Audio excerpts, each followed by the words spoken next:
I would ask that Gail, please go through the list of what we have on this outline, and then we'll just kind of break it up a little bit. Actually, it's all highlighted out of who takes over right now by Bill Lass and Leah Berg. So we gonna do one at a time? Yes, we'll start with the Wastewater. first public hearing regarding the DNR funding application for the wastewater lagoon expansion and Gumbo Lily Lane addition improvements project. Are you there, Bill? Yep, I sure am. Can everybody hear me okay? not very well. Could you speak up just a little bit? We have a Sure. full I'll house speak tonight, up Bill. A little bit more. How's this? A little better. Okay. So you're lucky tonight. You have 2 public hearings that you get to hold. So not everybody gets to do that all the time. So, so both of these public hearings are a requirement of the funding applications that we submitted back in December for your projects. So this first one is for, as you said, Dan, it's for your wastewater lagoon expansion and Gumbo Lily Lane addition improvements project. The hearing's just another one of the requirements of the DANR funding application, and there's a specific list of items that they require us to cover. So I'm going to let Leah go into the first few on there, the need for the project, the alternatives and the costs, and then the selected alternative. And then when she's done, I'm going to get back to a few things on the financing side. So go ahead, Leah. Okay, so for the need for the project, for the wastewater treatment side, is that the lagoons are about at capacity or need some improvements. So there needs to be improvements done to the collection and treatment system in general. So with that, and then also there's an area adjacent to the town that is also on septic systems. So that was an area that was looked at to try to take the on-site individual wastewater treatment systems away and add them to the collection system, since the town does provide a collection and treatment system. So the alternatives evaluated and the cost for each. The first alternative was, of course, no action. That's always an option, but is it reasonable based on the need for the project to have some type of expansion on the wastewater treatment?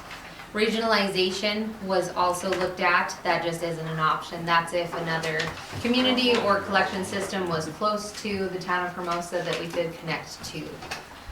So that's not an option, just based on what's around the area. And then the alternatives that we evaluated with costs would be a lagoon expansion project at $680,277,000, or $680,277 for that cost. The alternative 2 was a sequencing batch reactor or a wastewater treatment plant. The cost that was included in the facility plan was $2,794,143. And alternative 3 was a relocation of the existing treatment facility at $655,000. And then the alternative 4 was the Gumbo Lily Lane extension project at $469,200. And those were all options looked at for possible expansion or reworking of the facilities, or any option that we had that the town could evaluate. The description of the proposed projects were the selected alternatives that the town decided to move forward with, which was the lagoon expansion project, which takes the existing lagoon system, reworks or modifies 2 of the existing cells, and then adds a new cell to the system, and then also includes some modifications or repair work within the collection system around the town that was identified through televising. The other alternative that was added or selected to create our project of the lagoon expansion and Gumbo Lily addition was the Gumbo Lily extension project that would extend the sewer collection system down Gumbo Lily to try to eliminate the on-site wastewater septic systems that are online. So those were the two projects that were selected and proposed for the funding application. Okay, thanks very much, Leah. So a few things on the financing side, just for the record.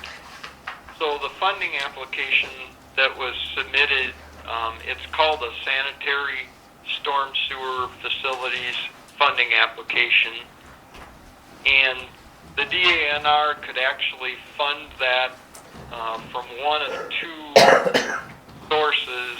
The main one is called the Clean Water State Revolving Loan Fund, or SRF program, and the other one is called the Consolidated Water Facilities Construction Program, which is a smaller program that's made of state dollars, actually. It's most likely that an application like this would get funded out of the Clean Water SRF program. That's primarily a low-interest loan program, but as you know, they also do principal forgiveness or grants. Principal forgiveness is technically not a grant, but from the community's standpoint, it's every bit as good as a grant. They essentially just write off a portion of the loan principal that you're awarded. So anyway, these are all possibilities. There's never any guarantee of grant or principal forgiveness, and nobody really knows beforehand what that decision is going to be made, or what that decision is going to be, until the Board of Water and Natural Resources makes that final decision. And then, of course, the other thing that everybody's been kind of talking about this year is that it's possible that the DANR may have some extra grant or principal forgiveness through additional ARPA funds, American Rescue Plan Act funds, if the legislature allocates funds to the DANR. And I haven't heard anything on that recently. As far as I know, that has not happened yet. So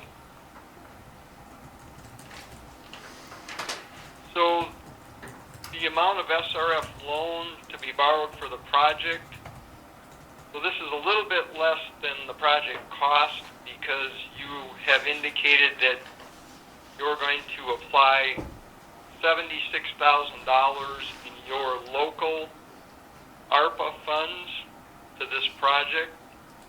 The total project cost is estimated at $1,150,000, with the $76,000 of local ARPA earmarked for the project. Your requested amount of funding from the DANR is $1,074,000.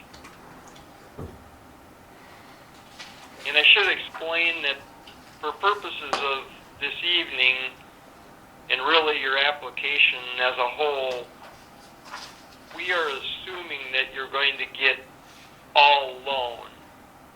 We always hope that a community is going to get some grant or principal forgiveness, but since we don't know that, we have to assume the worst and make all our assumptions based on you receiving nothing but loan. As far as the revenue source pledged for the loan repayment, you've indicated that you will use a sewer surcharge. So basically everybody's sewer bill will have a separate line item on there, a surcharge that'll go for repaying the loan. The interest rate and term of this proposed loan is 2.125% for 30 years. And then this last part is usually what people are really interested in. So the effect of the proposed financing on the user rates. So the way this works out, if this is all awarded as loan, is it works out to $4,037.18 a month in the debt service to pay back that loan. There is then added on to that a 10% debt reserve requirement, it's called. So that comes out to $403.72. So we have an approximate total per month cost of $4,440.90. And if you divide that by your 226 accounts, it works out to about $19.65 a month. I never want anybody to hold me to these specific numbers because they always have a way of changing a little bit, but that's an approximate amount based on what we know now. So I think that's all the information we were required to present. I do, if there are questions or comments, certainly we'll field those, but before you would adjourn this hearing and go to the water hearing, you do need to officially call for public comments and questions. Correct. So are there any public comments or questions?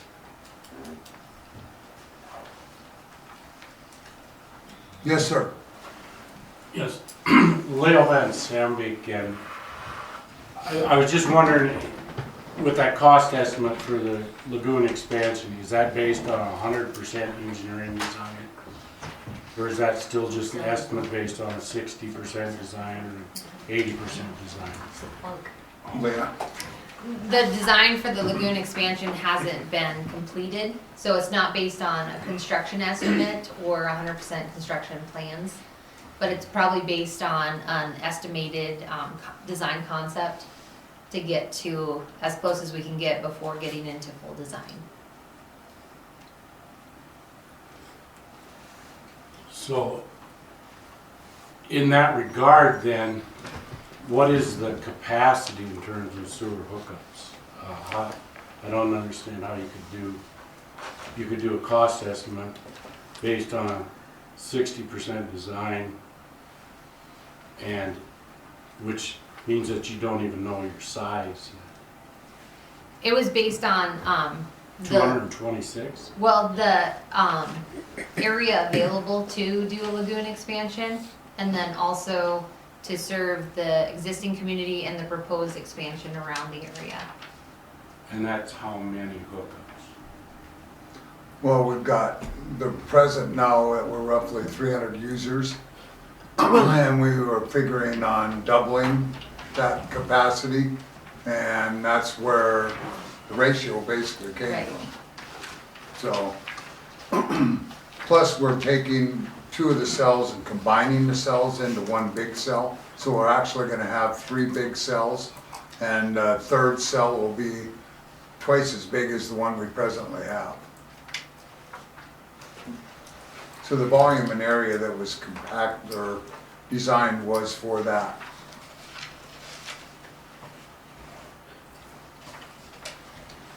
So is that new design, is that new design based on still doing the land application?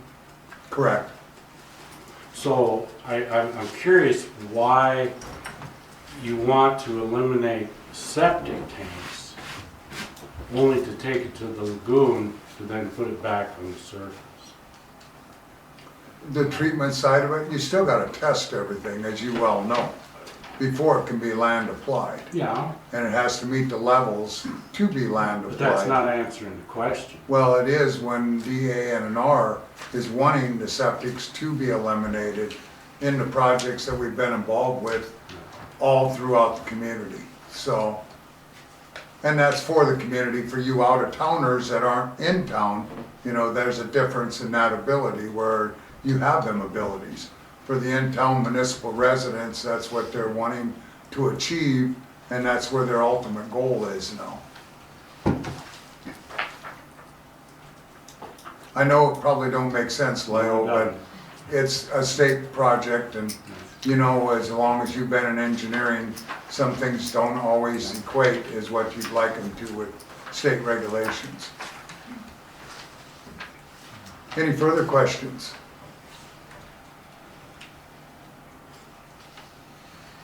Okay. With that being said, anything further from you, Bill? No, not on the sewer side. Okay.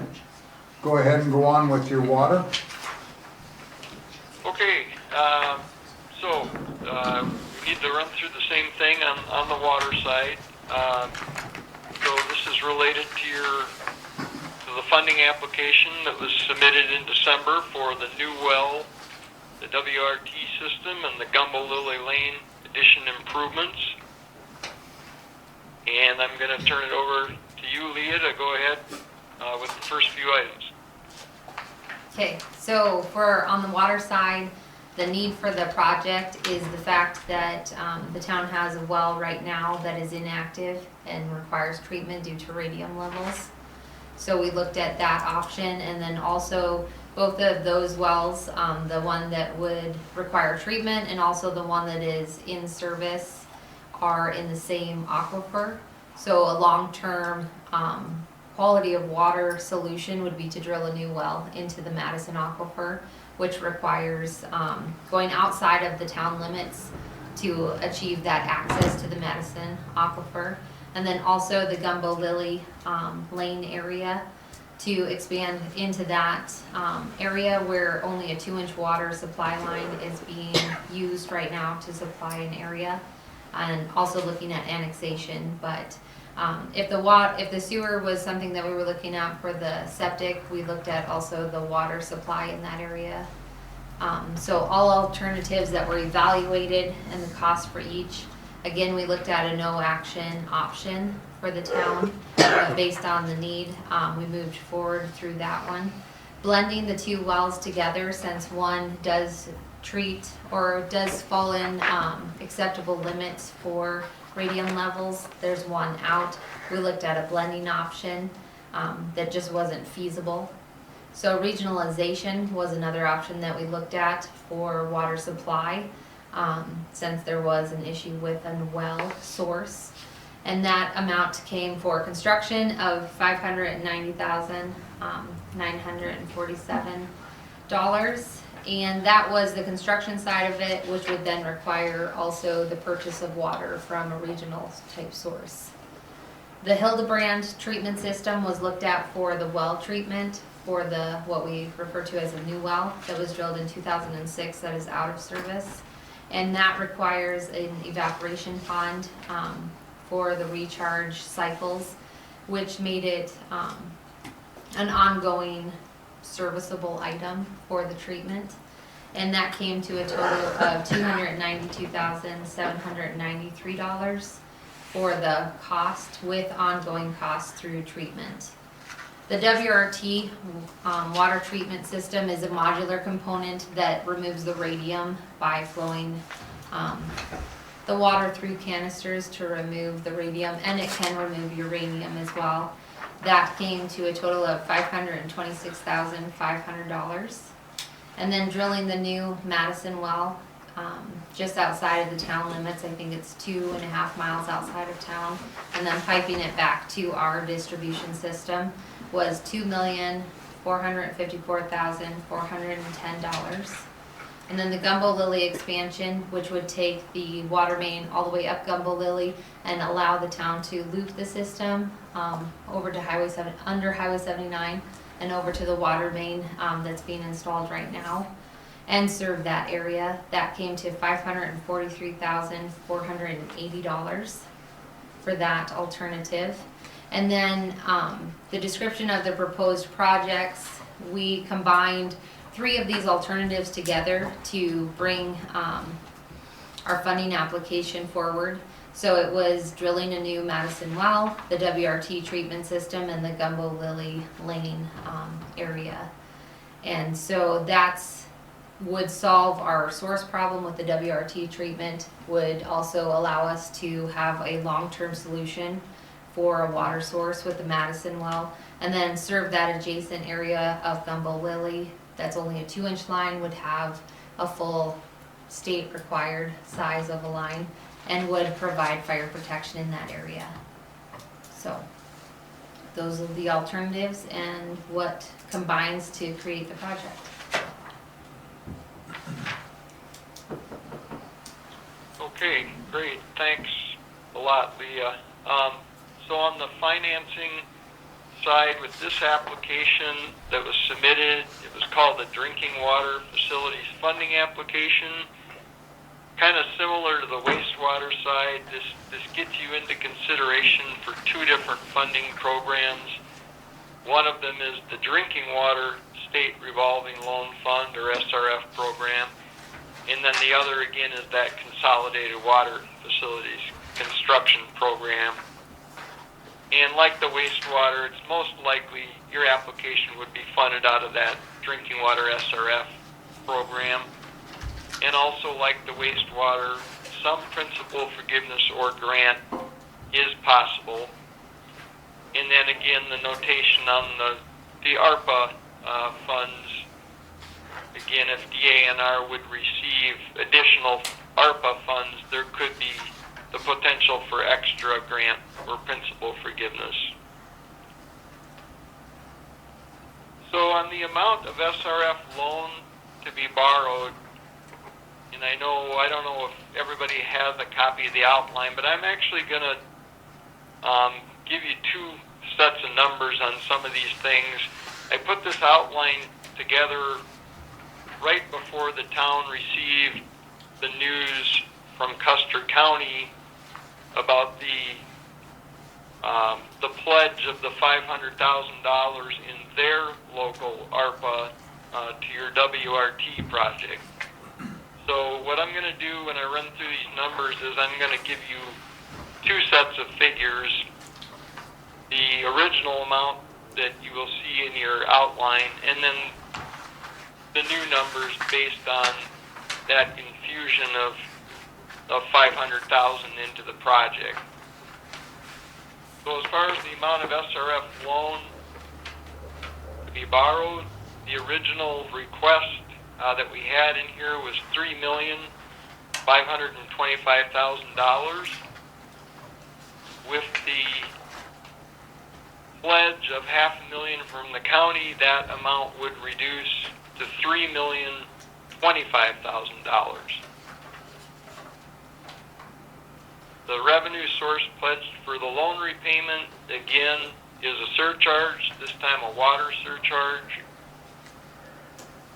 The town qualified for just a great loan rate, 1.625% at 30 years.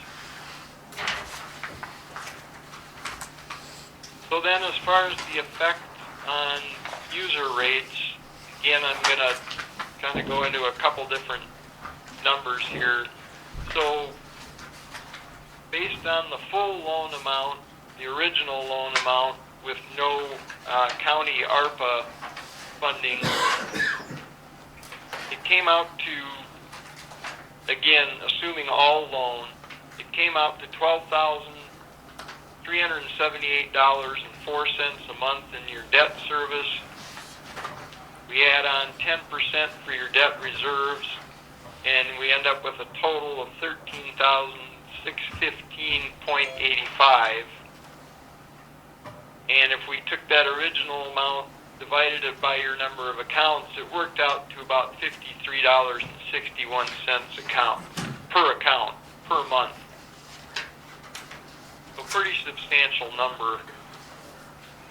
And then with that $500,000 from the county, what happens to those numbers then? The debt service drops to an estimated $10,622.29, we would add on the 10% debt reserve of 1,062.23 for a total monthly obligation of $11,684.52. And when we divide that by your current number of water accounts, it works out to about $46 per month per account. So again, these are just approximate numbers based on what we know now, and also, again, based on 100% loan. I think that's about everything. Again, before you adjourn, make sure that you call for public comments, and if anybody has any questions, I'll sure respond to those too. Okay, thank you, Bill. More public comment from anybody on the water?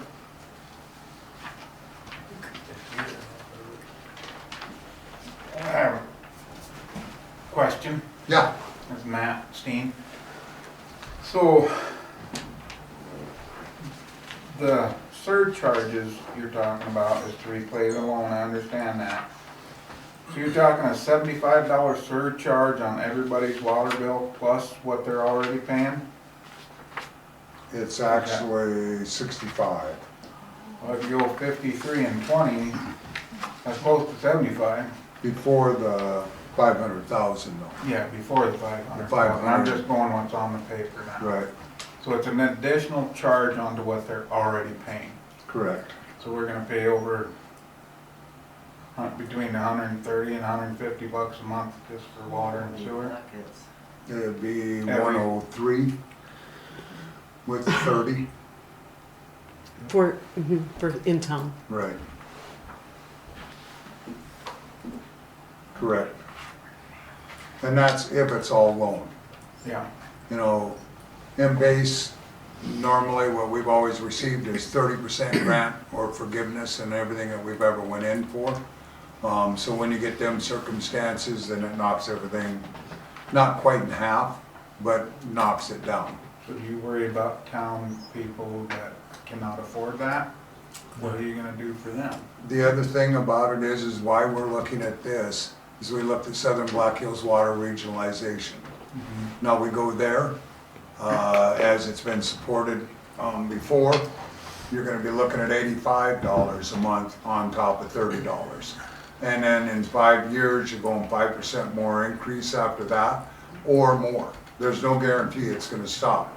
If they hit radium with their wells, we're gonna pay for that. Right now in Paramount Point out there and what they're doing in their projections right now, they're almost at $90 for their 3,000 gallons. Plus they're paying $4 per thousand after that for their 3,000 gallons. So the situation that we're trying to do is keep it at a minimum of what we can, but regionalization is our other option. Yeah, I'm just wondering if you have considered the citizens that maybe cannot afford that. Oh, we're definitely not in a consideration any other way. But the only alternative is either we look at this process, and it's not to say, when we go in and it's all loan, that we're gonna take it. Yeah. We're gonna deny it. We're not gonna be able to afford to go to that situation. So that's the other factor of it. This is an application. We're going in to see what we can receive. If it isn't a good package, then we can't do it. We're gonna have to then downsize and come back to the drawing board. And we've had to do that on many packages that we couldn't. We were hoping to go with the treatment facility instead of a lagoon expansion.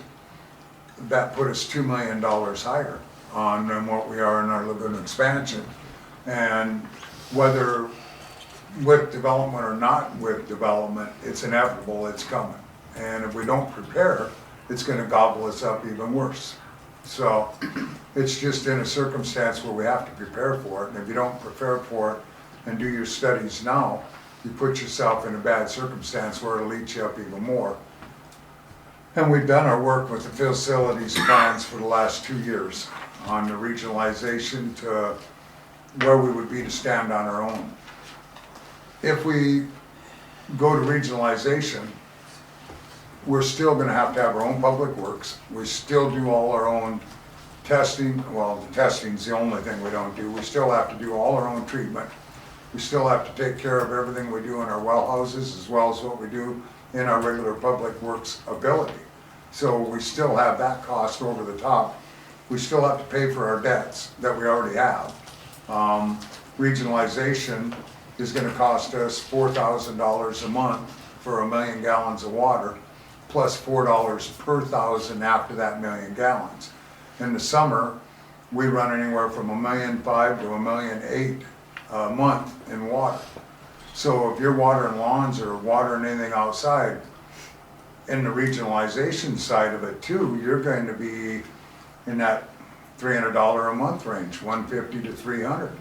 So we back that off to where we're trying to keep it in-house to keep that affordability of what we're doing right now in our own means. We had to raise our water rates to the $30 because you gotta be at state minimum standards. I mean, that's across the board. You have no way to get around that part of it, as unfortunate as it is. So it's a hard decision, and it's a hard circumstance to be there. You know, we're hoping that we'll get a good package with the grant forgiveness. The biggest thing why we're going in now is because of that $600 billion that's out there for stimulus money that the legislator we're hoping is gonna put a bunch of that in to the DANR's funding. And or even if they don't, and Bill can correct me if I'm wrong at any time, but this first round is usually the largest round for grant money. Then you go into your next rounds, which there's 3 more rounds, Bill, or 4? There's 4 rounds a year, but you're correct, Dan.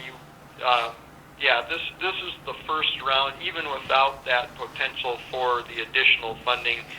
This first round at the March awards is the first shot at the new allocation of funds that the state has. So, yep, you're absolutely right about that. Okay, thank you. So it's just a circumstance, we're trying to weigh everything out. If the packages come in too high, we're gonna have to back off.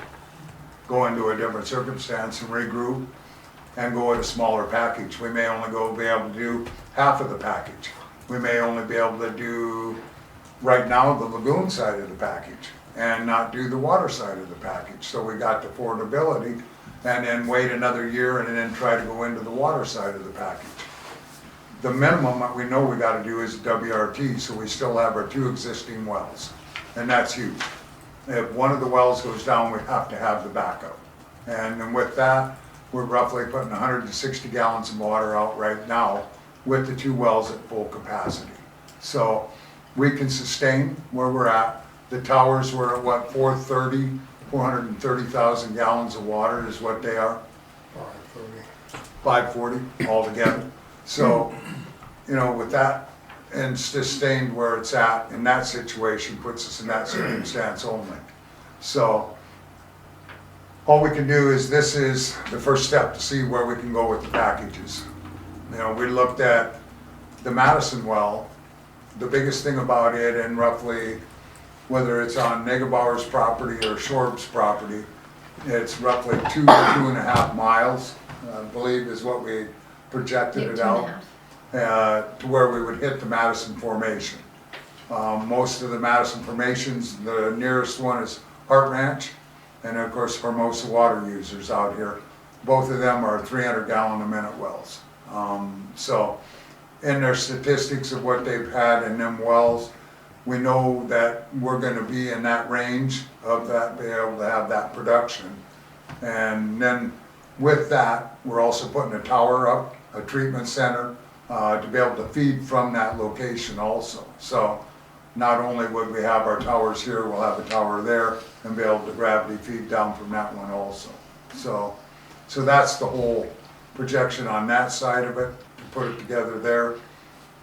We streamlined this down several times, trying to put it together and make it work. So So hopefully that'll answer your question. One thing also with the Madison well, that would also lighten the load on our other two wells, but we still have backups in case we have problems with any of the wells. We still have an adequate, water flow into the system.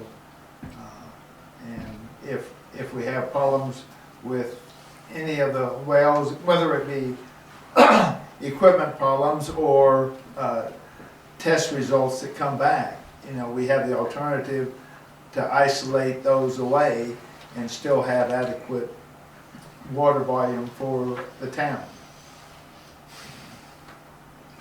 The thing with the WRT system, it is sized for both wells. So if our It other can well handle, yep. had problems with radium also, which we've had a couple times that it's spiked right at that level. This WRT system would be able to handle that radium of both wells. There are them systems in Edgemont and New Underwood right now. That's where we compared them from. New Underwood is probably the closest to us, even though they do have hotter water there. Edgemont's water, when it comes out of the ground, it's 130 degrees temperature when it comes out of the ground. And then they have artesian water to go along with it, that they're fighting along with the radium that comes out of it. So to change them filters, it's $25,000 every time you change a filter. They have to do it yearly.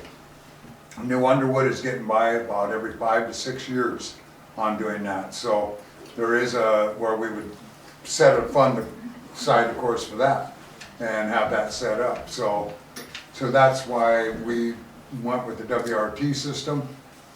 We're very thankful that the commissioners worked with us we went in very hard. We had to fight for that money against Custer, against Southern Black Hills Water, to get it for our community.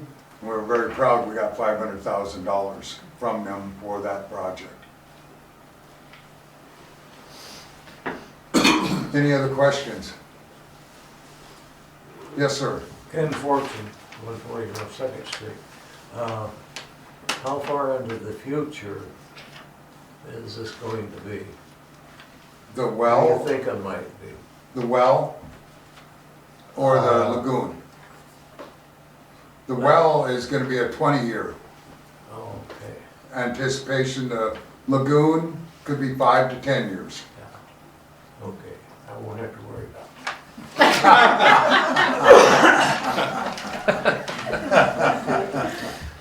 We hope you do. Yes, sir, Leo. Your last comment, excuse me, I don't hear so well, but what was the 5 to 10 years on the lagoon? Is that 5 to 10 years is what we anticipated for it. So for it to Project get built completion? or to last? to last for the development side of it, that was our anticipation. So it just depends on how fast development happens. We don't know that. If we got funding, the project would start possibly this fall. Just depends. Everybody in this world, you don't know contractors or anything else. So which raises the point, when we make the monthly surcharge cost both on the lagoon and on the water, that's based on current users? Current hookups? So 300 approximately on water and 200 and some on sewer? Give or take. Because it was, what, $12,000 a month service at $40 a month is where I got my 300. Right. So there's no accounting then for expansion on the financials, for increasing the number of hookups on the financial side. We know there is. We've annexed the Preston property over here, and there's gonna be 120 new homes there in the expansion. So why aren't those 120 included in the denominator? Because DA&R won't allow expansion for development until it's physically there, until the development physically has the homes. They've never, in the last 20 years that I've been in this, 25 years, they will not count expansion, no matter what. We've got Hunsacker's properties, we've got Carriage Hills, we've got Hermosa Hills, we've got Preston, and they will not count that until you have physical homes on it. I don't understand, count it. As far as the divider that you're talking about? Right, they, So instead of dividing the Yeah. total amount by 300, I mean, if another 100 homes go up, then the so number then the becomes 400. surcharge changes? Yes. I Yes. don't think that's ever been said. Well, yes, I understand what you're saying, but the numbers would increase on the factors for the division, and it would go down. You know. It's not gonna Linda? stay up there, so. I was gonna say that, I thought that's what they were getting at, that it would either go down or the money could go into a fund to where that loan could be paid off that much sooner. Correct. Well, not sooner, because we experienced DA&R with our other loans. Yeah. They will not let you pay them off, because they have investors that buy bonds to pay them. So that's gotta go to its full maturity, and we, with our TIF, wanted to pay that down because we had the funding in there. And they tooth and nailed us all the way. But the thing is just like in '07 when we had the flood, and we were going with all of these different projects, our sewer expansion line, our water expansion line, and we knew there was development in the occurrence then. It was all set, ready to go. We did the DA&R loan, and then we had the flood, all the development stopped. Well, that's the perfect example why DA&R won't acknowledge developments, even if they're platted, because the development went stifled right there. So you have to be able to withstand what projects you have with your existence right now. They won't go into the future or expand into that. Yes, sir. And also with, with additional homes coming in, by reducing that rate, it reduces it for everyone too. So we're hoping to have that expansion so that we can reduce the rates down for our current Users. users here too. So everybody will be sharing the improvement and the cost of those improvements. And, we'll reduce the rate as quickly as we can. And, once the loan's paid off, then that surcharge goes away also. So the more people we can get onto the system, the cheaper it will be for everyone, and we'll be able to, pay it off quicker too, so. Any more questions? Yes, ma'am. This may not even apply to what we're talking about here, but all this hookup of everybody, and then we look at where I live down there, we're the oldest part of town, where we still have clay tile for sewer pipe. When is our infrastructure gonna get fixed? And where's that money gonna come from? Well, that'll be a different question. If we get into public works, I'd appreciate it if you could ask it then. Okay. And thank you. Any further questions on this public hearing? Yes, sir. Just one more, this is a little out of line, but over at the new construction over across the highway, that's where 125 are gonna be. On the other side of the mud bog track. Yeah, okay. Why couldn't they have their own lagoon over there? DA&R doesn't want that. That'd be a lot cheaper. It's the shale content of the soil over there, and that's what worries them, Ken, because that whole area is shale. And so the secretion of what they have for the contamination over there is a big problem. Okay, thank you. Thank you. Further questions before we close this hearing out? Go into our regular agenda. Thank you all. Bill, you have more? No, I think that covers it. Appreciate your time and lots of good discussion. We appreciate all your hard work, and for all of you that didn't realize that Bill is with Black Hills Council of Local Government, and is the one that does all the preparation of the forms, works with the engineers, the ladies, to prepare all of this and put all this infrastructure together. So we appreciate all your hard work, Bill.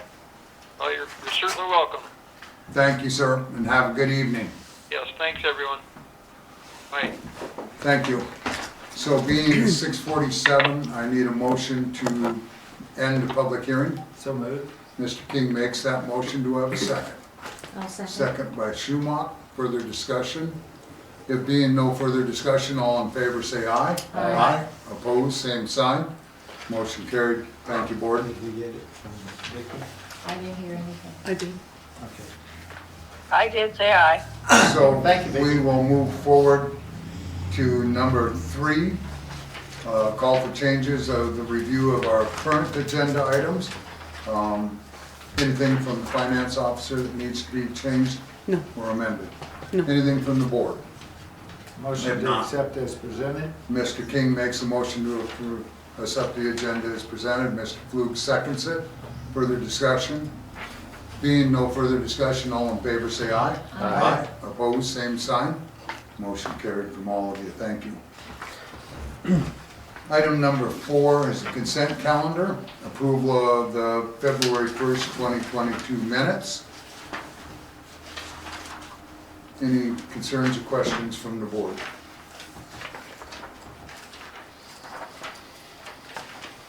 If not, a motion to approve is read. So moved. Mr. Flug makes that motion. Do I have a second?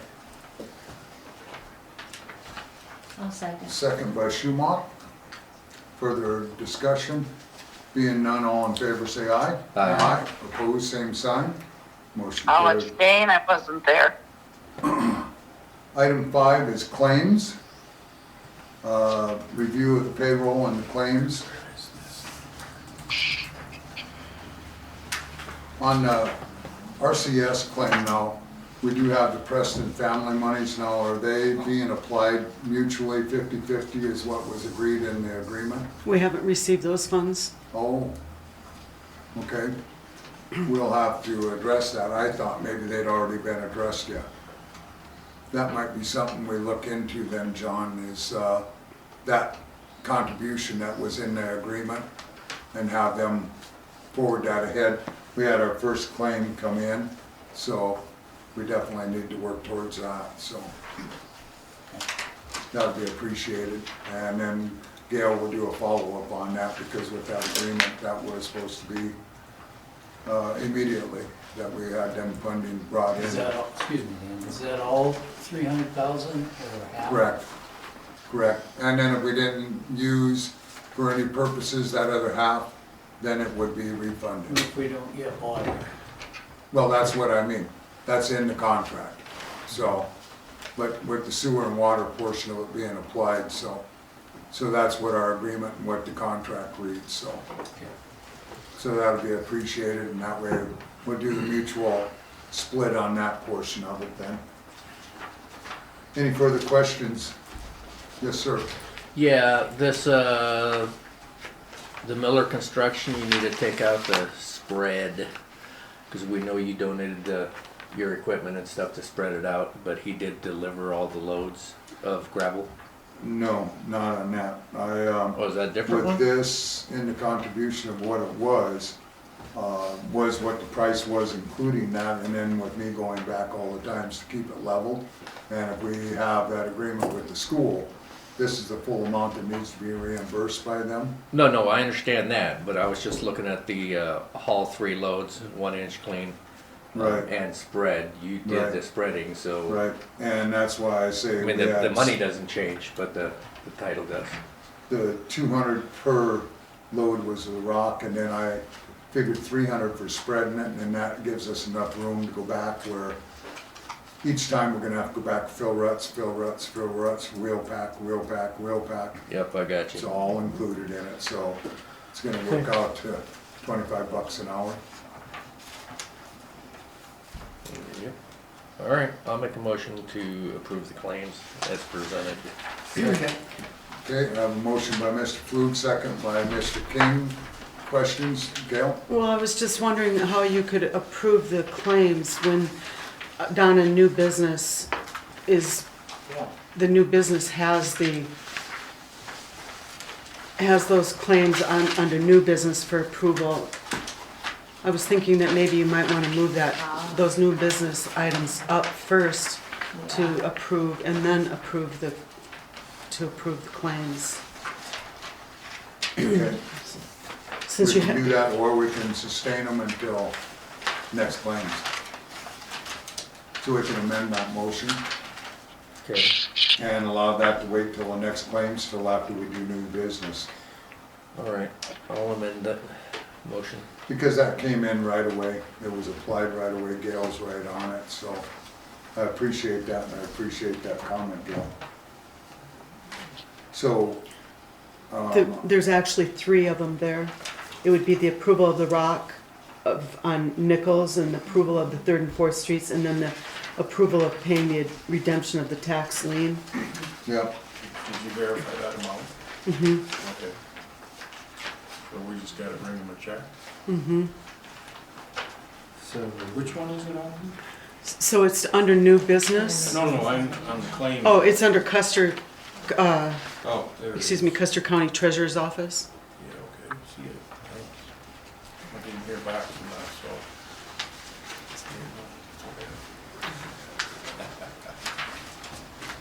So do we wanna just hold do the new off, business hold off on the claims right Mhm. now? till later, and postpone it till after new business. Okay, that'll work fine. So we'll let this motion die, I'll ask for a vote, we'll all vote nay, and then we'll move forward. So all in favor say aye. All Aye. opposed say nay. Nay. Nay. Nay. Motion has died, Aye. and Understood. we'll bring this back up after new business. Okay. Okay, thank you. Item 6 is law enforcement. You have your log that was sent over by Marty McKay. Is there any questions on that log?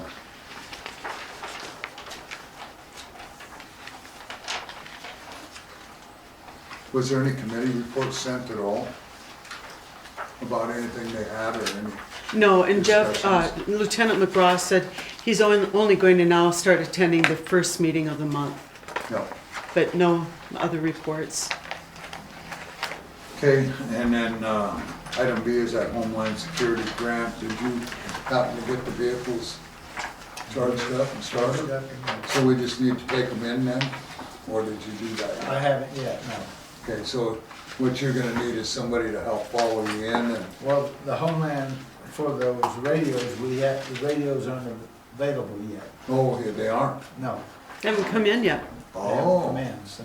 I thought they were, like that. No, they're not in yet. We've got a recall, but I'll get Oh. one in to get it taken care of, but we're still waiting on the radios to come in. Oh, As soon as we hear that they're here, we'll get them in, so. fantastic. I appreciate your help on them chargings. Now, they weren't going nowhere. I told them. Okay, we'll leave that pending, Yeah. and you do have the Custer County logs. Yes, Question. yes.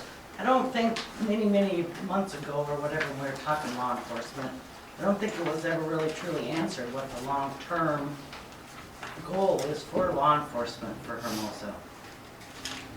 The only thing we have at present is a 6-month contract to review and see how it goes. And then after that 6 months, then we review it from there, and if there's any weaknesses, then we look at it from there and work together on it, and then look whether we decide to do another 6 month, or whether we wanna look at going back to another private law enforcement, or what we wanna do. When So, is Custer County's contract up? it's been 2 months now, Mhm. so I have 4 months left, June? roughly June. Roughly. Yeah. Okay, But we'll be in discussion prior to that too. all right, anything further in law enforcement? If not, item 7 is legal. Prepare extraterritorial agreement, Pennington County, still nothing on that. She said, Megan Kruger emailed me yesterday, said that Pennington County Commissioners was meeting on it, today actually. So she might have some information to me tomorrow. Good, doggone it, I wish I'd have known, I'd have went down and sat in on that one. So, anything further from you, Mitch? No, just under engineers on this item F, the last one, approval of easement reroute. I think we need an executive session on that, but we can put that at the end of the meeting. Yep, yep. Okay, all right, thank you. That being said, item 8 is engineer. Welcome, Leah, and we'll allow you to go ahead and take your part. Okay, item A is the water rehab project or the WRT system. That is pending, waiting, water test results that are still quite a ways out, I believe. So the North Second Street box replacement guardrail, is there any update with that? Nothing yet. Okay, You know, it's been ordered. It's just a matter when Hilt comes down to do the job. okay. Item C is the Lone Coyote subdivision, Preston subdivision preliminary plat application. That has been revised to a new permit number, and I have received the revised plans from Renner. I just need to get a staff report ready for planning and zoning for Tuesday night.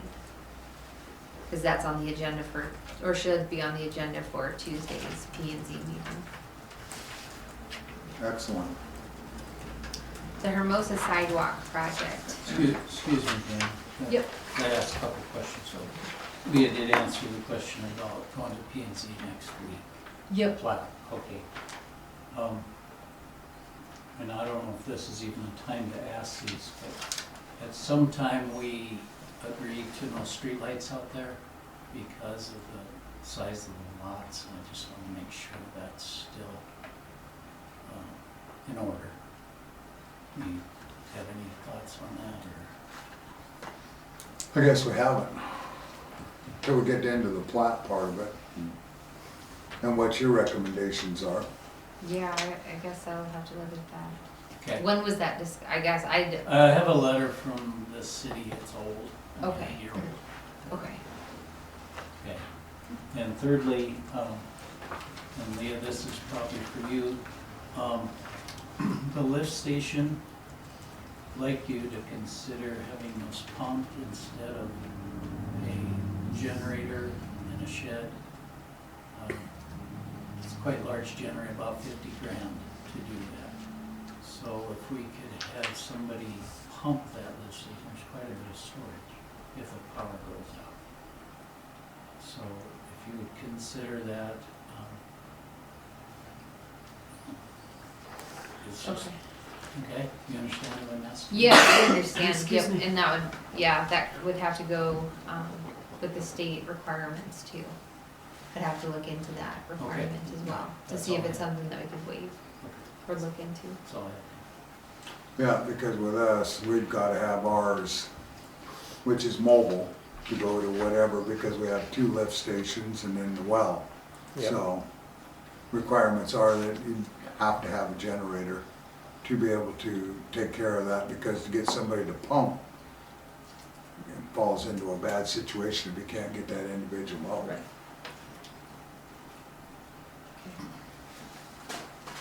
If you would look into that, I'd appreciate it. Yep. Anything further, John? No. Thank you. The Hermosa sidewalk project, I don't know where that ended up. Well, That, it ended up that it, exactly what she said, that it came in at, that our share went from 37,350 to an additional almost $89,000. I thought it was a total of 89. No. Was ours. An So now additional, it's a total 89 on Mhm. top of the 37? yes. Mm-hmm. See, and I almost thought about getting a hold of Jeremy and having bid this project, because the way them guys work and the way they come through it, I just don't know why you would have to commit to paying that additional if it hasn't even gone out for bid yet. Well, you saw her responses though. But they want you to commit to paying all of that, be willing to pay that much over They do, before they'll allow it to go out for bid right. with that program. I'm not in support of that. No. That's why sometimes grants aren't always the best way to go. Did they come back with any explanations? They were gonna have a meeting of them overages because many of them had overages, not just us.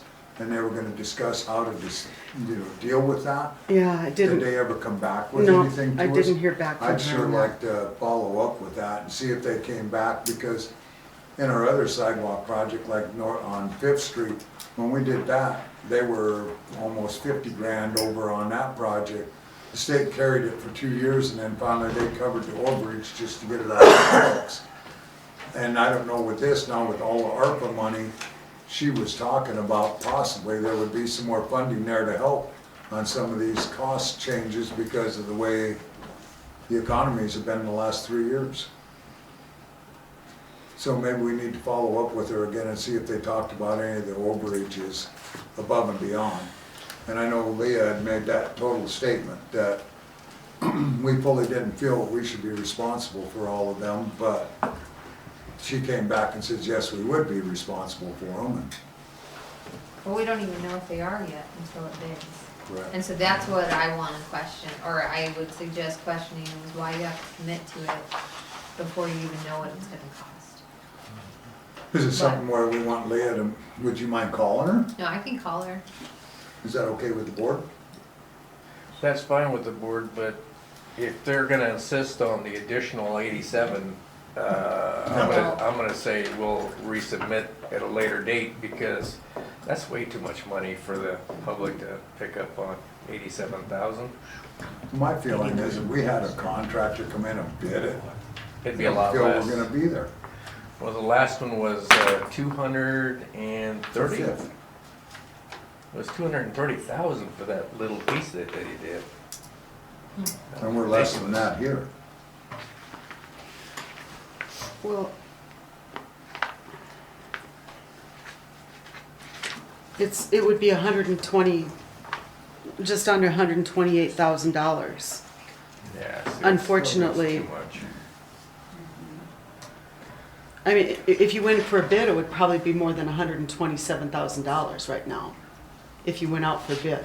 Well, and that takes from where we're gonna be at Main Street and brings us all the way up to the school. Right. We're talking all of Vilas and then down first. Right, it's just that we don't have it budgeted for $89,000 more. Additional, right? Mm-hmm. So if you don't mind making a call, just to pick her brain, Okay. and then ask if they had any discussions, if there is any more grant money out there, if there's any other assistance, and let it go to bid. See what it's really gonna come in at. Okay. We'll appreciate that and then report next meeting. Okay, item E is the sewer project or the lagoon expansion. There's no update on the design portion of that project. And then item F is the Town of Hermosa Water and Sewer Extension Project. We have change order 1, the approval of pay application number 1, and then the approval of an easement for a reroute. The change order 1 is required due to a reroute, due to the Dollar General project. And then pay application number 1 was listed on the claims. So I don't know if we need to have a separate approval for the pay application.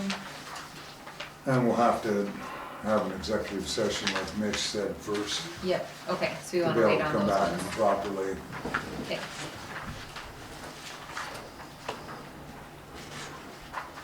Okay, so item G is the water sewer facility plans.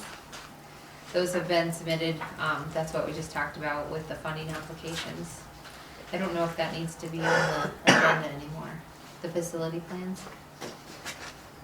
Well, it is just because of the hearing and going to DA and an R. Okay, the active Yeah, funding applications. And then that's, do you know what date that tentatively is in March that we have to go to Pew? It's April 12th and 13th. Oh, it is They in bumped April. it back, I think probably due to the sheer application load. But I do have that on the calendar. Yeah, it's April 12th and 13th. We'll know the agenda to know which day we're on. So, Okay, All right, and then Hermosa Hills drainage, there's no update on that. And the Elmer Claycomb, Dollar General. We haven't heard nothing back from that, so when we get done with engineering, we'll ask to remove that from the agenda. And then the Whitney Street drainage, there was the leak test report from the state, that was Or you sent got yours? out or issued. You got yours? We also received a water test report from FMG Engineering just this afternoon. So we just need to work on, I guess going through both reports and going through all the findings to try to figure out what the true issue is, where the water's coming from, and what the solution's gonna be. So we still need to meet with FMG to talk about their report compared to the leak detection report done from South Dakota Association of Rural Water Systems. Make a motion, we table this one until we've had time to review the reports. Yeah, that will definitely be. Is there any questions from, I guess we're still sitting up in the air on that whole deal. We're still sitting up in the air on that whole deal with it. The water is still coming down pretty regular. yeah, And you know, because you've been down there. And I don't know, chemicals in it, not chemicals in it, spring water. I don't really care at that, at some point what it is. I just don't want all that water coming down in there. yeah. I mean, No, and that's why we want to get to that solution, and like you say, we work really tough with South Dakota Association of Rural Water. Spent 3 days with them down here and leak tested every single part of the town. And came back with this report, and have you seen this report? no, I have not. I have a copy if you don't. And then we have a report coming from DA&R also.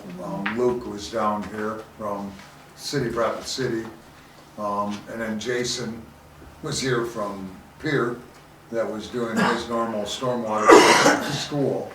And then also reviewed it while he was here, and we haven't heard anything from him. And now we've just gotten this FMG report. So we're working diligently trying to get an answer.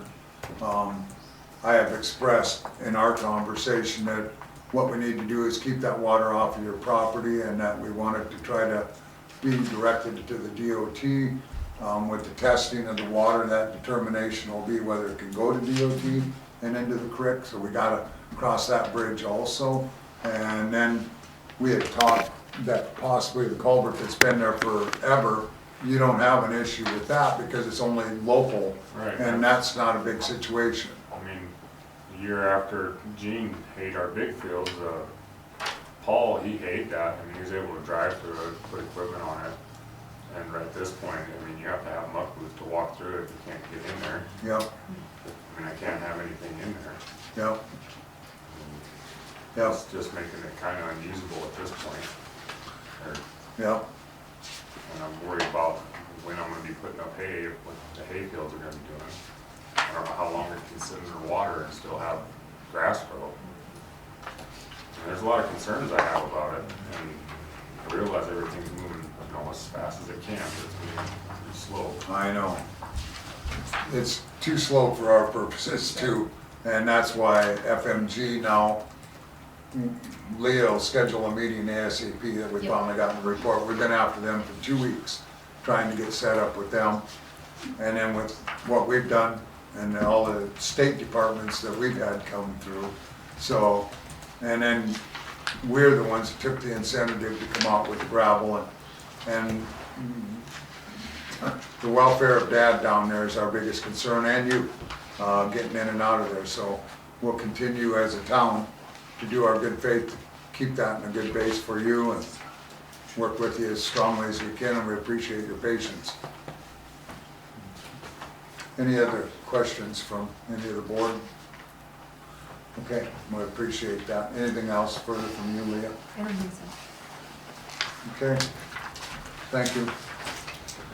Next item is item 9, planning and zoning. We We have P and Z February 8th, 2022 minutes, then we're on your counter here that were brought in.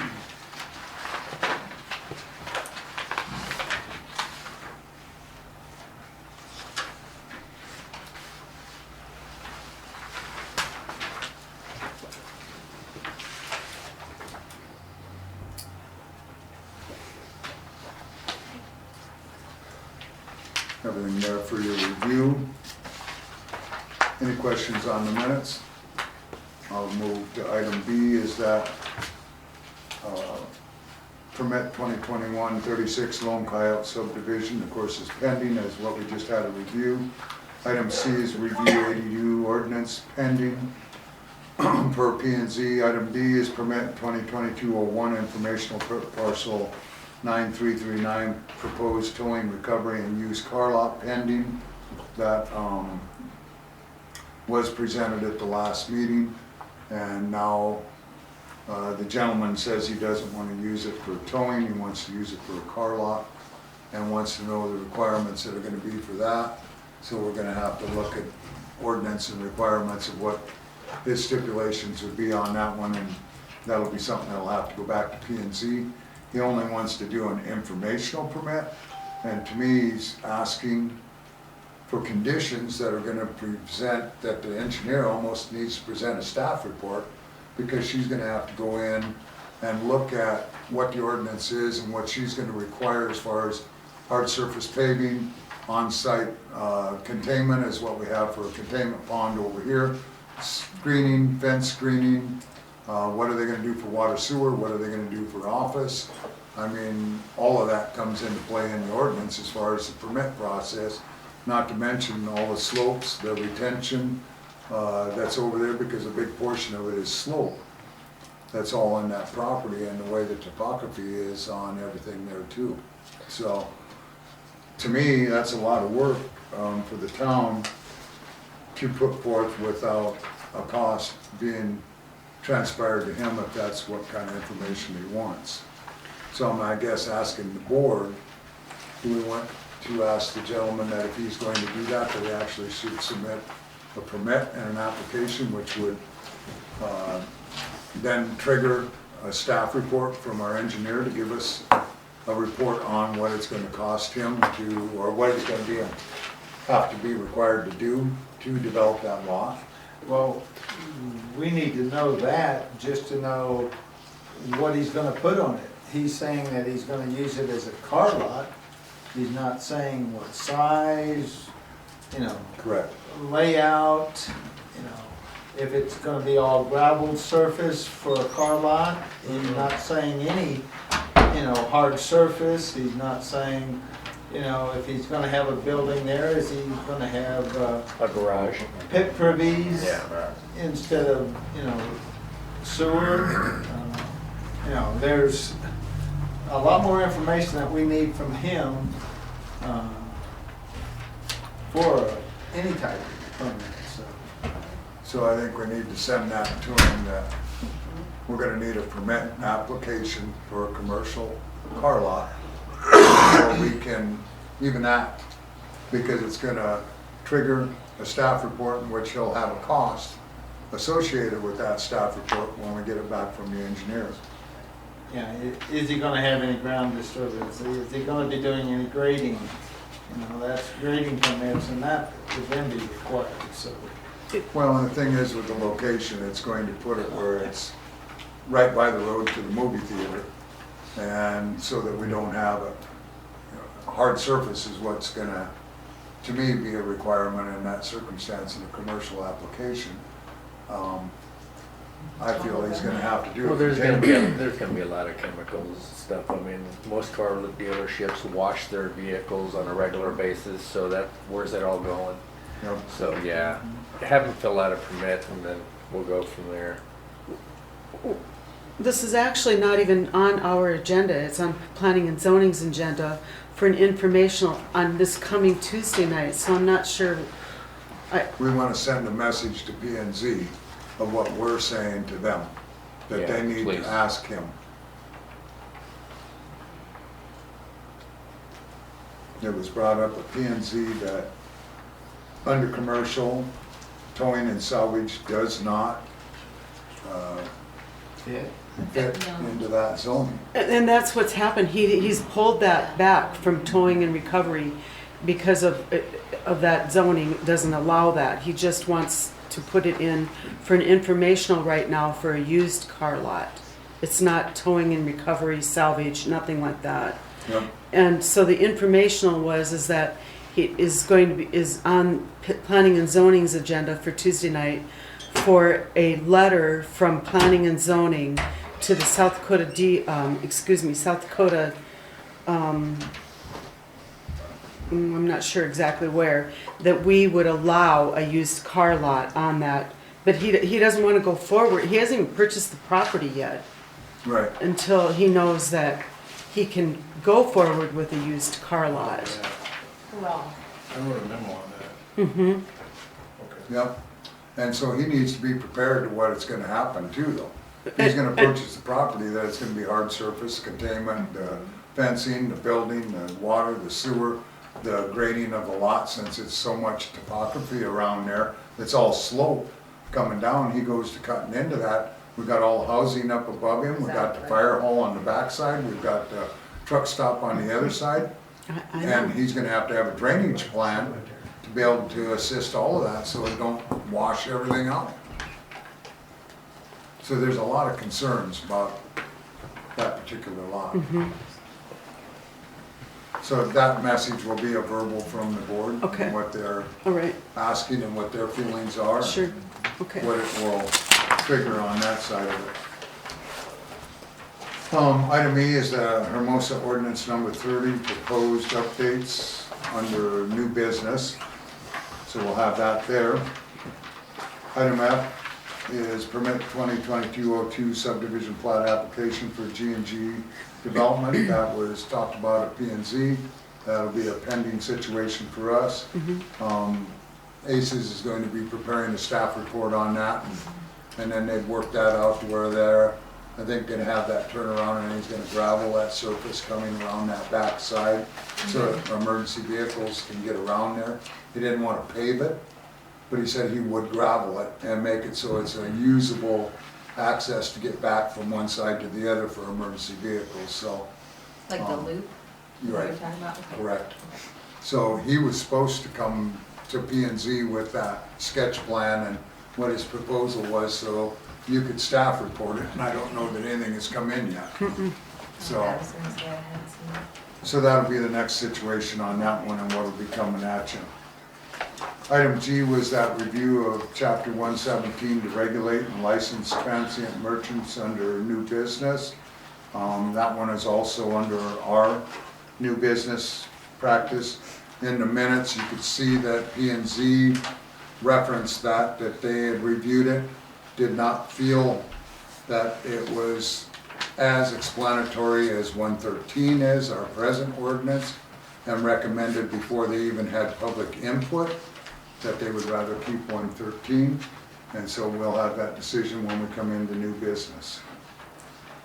Item H is the 1 mile extraterritorial area policy agreement under new business also. Okay, item number 10 is public works.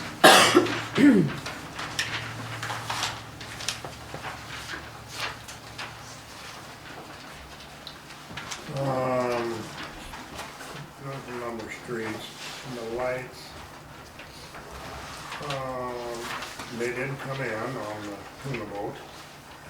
So they've been called to replace the one on East Main. And they haven't done that yet. So that's pending, I guess, at this point. On the water meters, the new one is here, and the parts we need, the companion flanges and stuff will be in tomorrow. And so we'll be able to change the meter out. Probably in the morning tomorrow, pick those up. Good. And the new booster motor came in. We put it in down in the booster pit, so we can replace that as soon as we can. My plan is to, number 2 is a new motor in there now.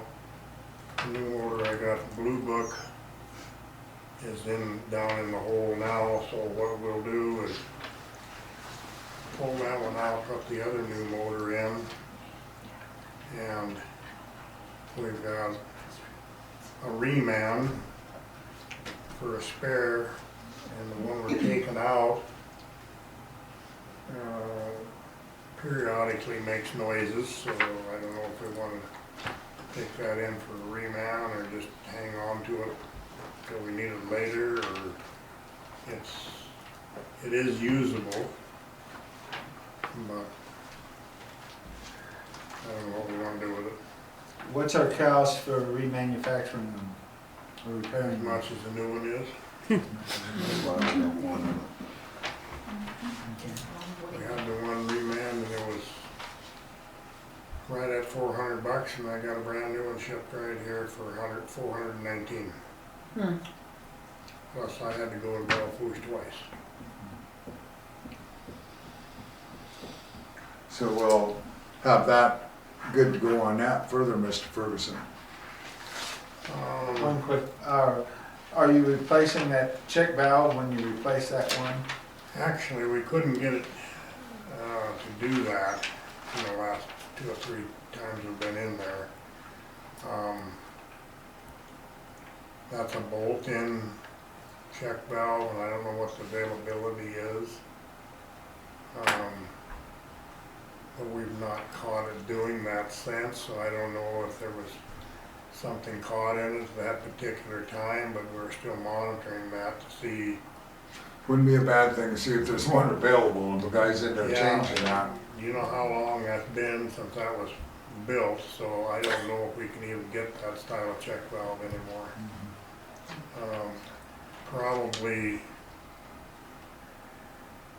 if we got with Dakota Pump, you know, I don't see any markings on it of any kind, any numbers.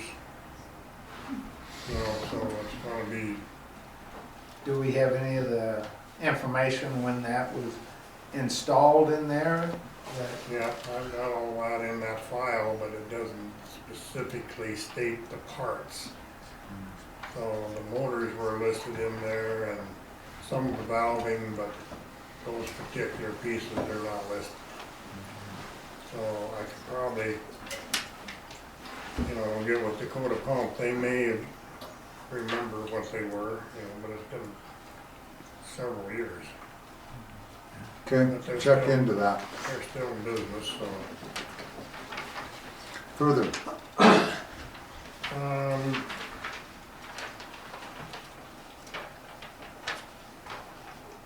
You went into the results on the water a little bit, if you want to pound on that a little more, or what do you want to do with that?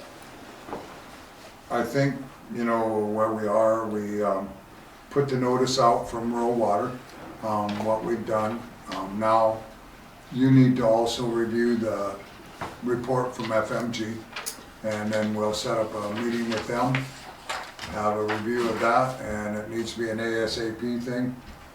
Leah, I know, has been pushing on them, and It'll be this week, hopefully, if we can get everybody together, if you're available.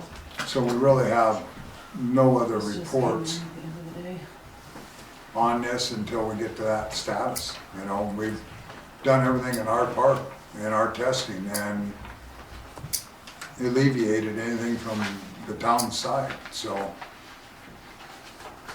we'll see where we come up with FMG and then come back with some good public reports, hopefully. Okay. Further,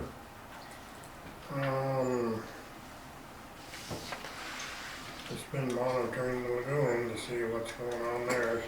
It's thawed out, but this next cold spell will freeze it right back up again. But it's holding its own at this point for levels. I don't foresee it making the May, but we just have to well, wait. April 1 is when we, April to October. May 1st. Well, he said April, when he called me back. April to October. April 1. And he's supposed to be sending that report. I left him another voicemail today. He called me last Thursday and told us of his water report, that he also tested all the water, and it was all groundwater from Luke. And, is it Luke? Yeah. And then the lagoon report's supposed to be coming too. So once them come, I'm assuming both of them, I know will come here, and then attention probably you and Gail down at Hermosa, so. Hey Chuck, what's the size of Pond B? Is it 130 by something? No, it's 150 by 330.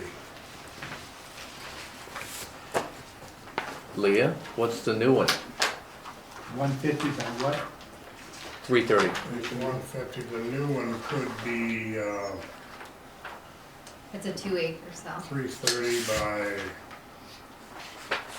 probably 600 maybe. Okay, so I'd have to it's look at the plat to see how much there is there. She said 3 acres. Two. 2 acres. 2 acres? But even with the 2 acres, that does not necessarily mean we're gonna have to land apply, because if it does what it's supposed to do and evaporate, then we may not. I mean, that's two big, awful big ponds. B and C We to may me. have to split that because of the erosion. Okay,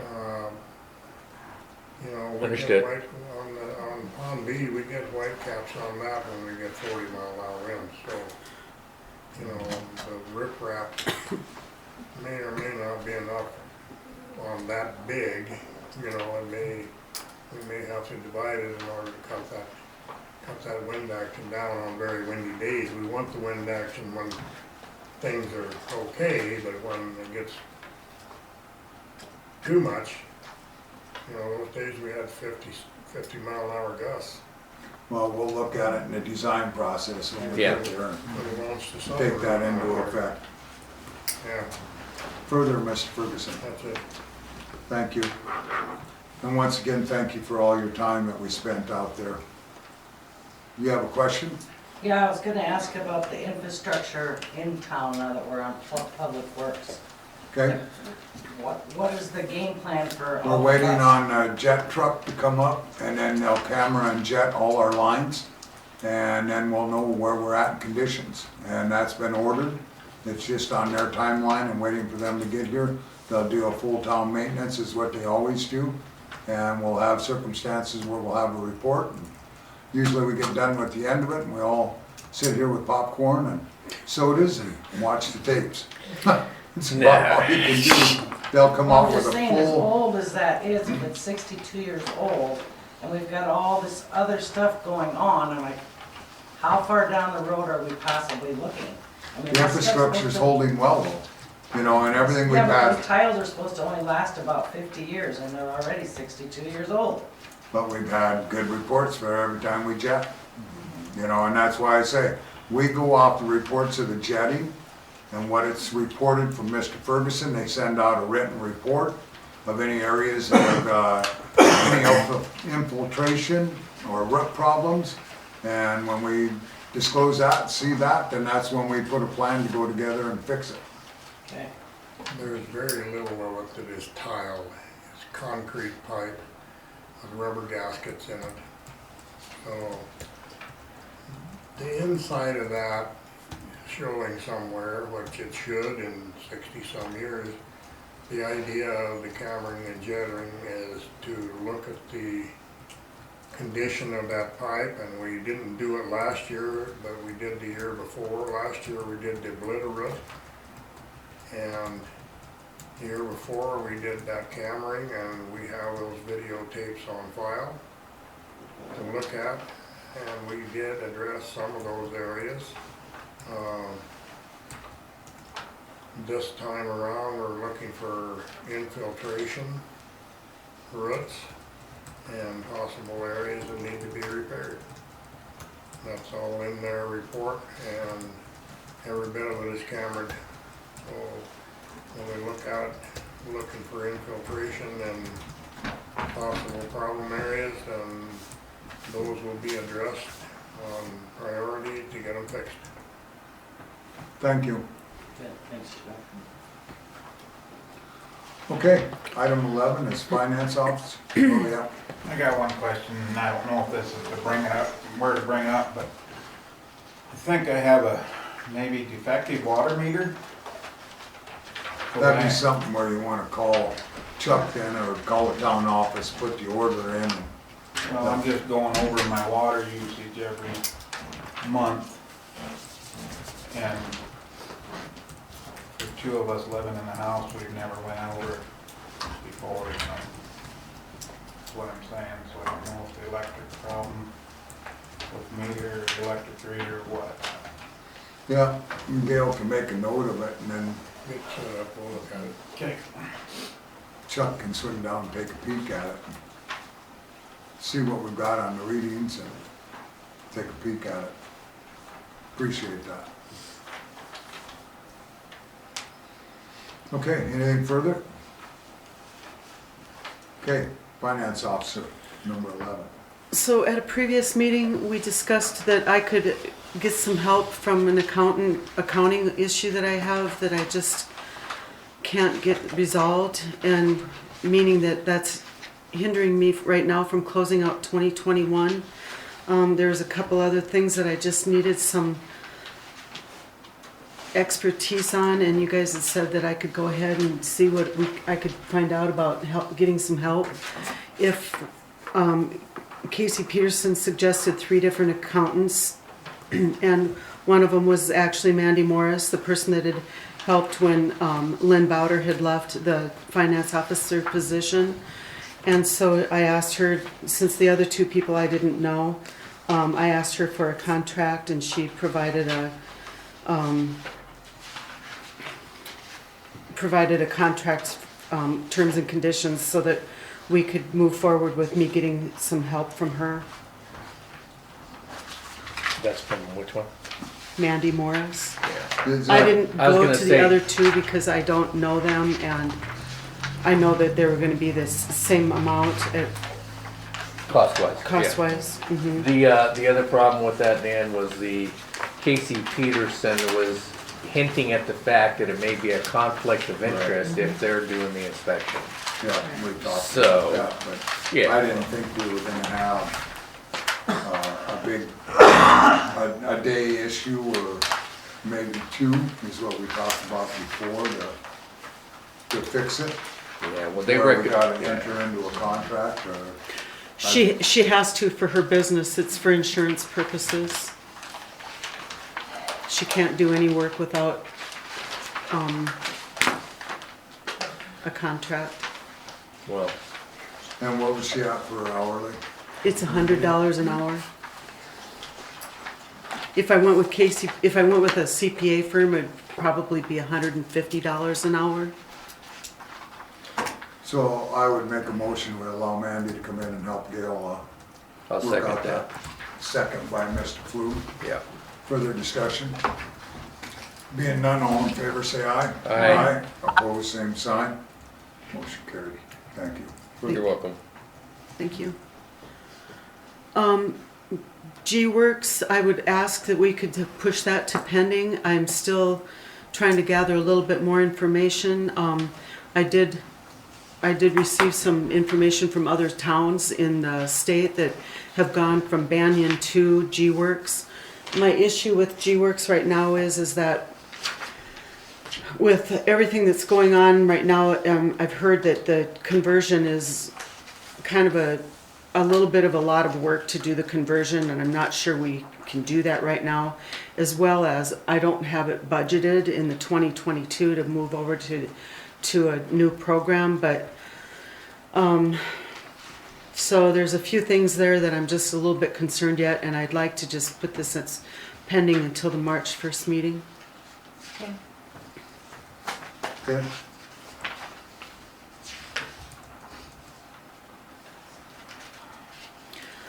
So you don't need a motion for that. We'll just put it onto the, okay. Leave it pending. So then I just put in the board packet for your information, for your review, the request for bids that I'm going to go out and send to the newspaper for the 3-year renewal of the contract for the collection and disposal of solid, solid waste, refuse and solid waste. Going Just, to Kiefer and Sanders then? well, I have to put it in the newspaper and then. Right. Mhm, And then you'll directly send it to them too, correct. so they both get it. Mm-hmm. Will be a good thing. Okay. And then there's also, I need just a approval to sign the South Dakota Public Assurance Alliance liability coverage. Dan did have a chance to look at the liability, its coverage papers. There isn't anything different on there that we've had from any other previous years, so I just need approval for me to be able to sign that. So moved. Motion by Mr. King, second Terry, by Schumacher. Further discussion? Been a long day. it's been a long day. If none, all in favor say aye. Aye. Opposed, same sign. Motion carried. Thank you. Thank you. Further? That's it for me. Okay, and we'll have some more new business once we get down there on independent audit services that we'll discuss at that point, so. Old business, the annexation of Gumbo Lily Fairgrounds Place is being worked on. They're going through the study and putting paperwork together. Any update on that you need to review with us, or? Not tonight, we're hoping to get it ready for planning and zoning. Good deal. That'd be a Next good week. thing. Next week, okay. So you've been putting the lasso and the whip to Daniel, and Trying to get a good draft to bring forward to review. good, we'll look forward to that, it'll be a good thing all the way around. Town sign is pending, did we hear anything more about anything from Zocker that you're aware of? Other than they're not gonna allow any advertisement signage Do in you, the right of way. I wonder if we can go back to them and ask them, since they took that extra right of way for the Highway 40 project, if there'd be any leniency for a variance? I can ask. Because before, their right of way was just above the sidewalk, like it is in normal limits. And of course, when we did that DOT project on 40, that engulfed that whole hillside because we had to change our Tower Road and everything we did for the infrastructure going up there. And so that's why they needed to have their legal rights. So we would like to have a variance since them rights weren't normally there, and there's no purpose for them to be there any other reason. Right. I mean, you could move the sign straight east of where it is, about 56 feet, which it would be then 10 feet out from the chain link fence that goes around the towers. It'd See, be- but we miss But that yeah, exposure View off the 79. coming Right. from the north, you know, and that's the bad thing, they'll catch the southern. And then for expansion, we won't have anything there either, I mean, that yep, I can location go in is, for a variance request. I would hope there would be some negotiation room, I would Okay. be appreciated if we can.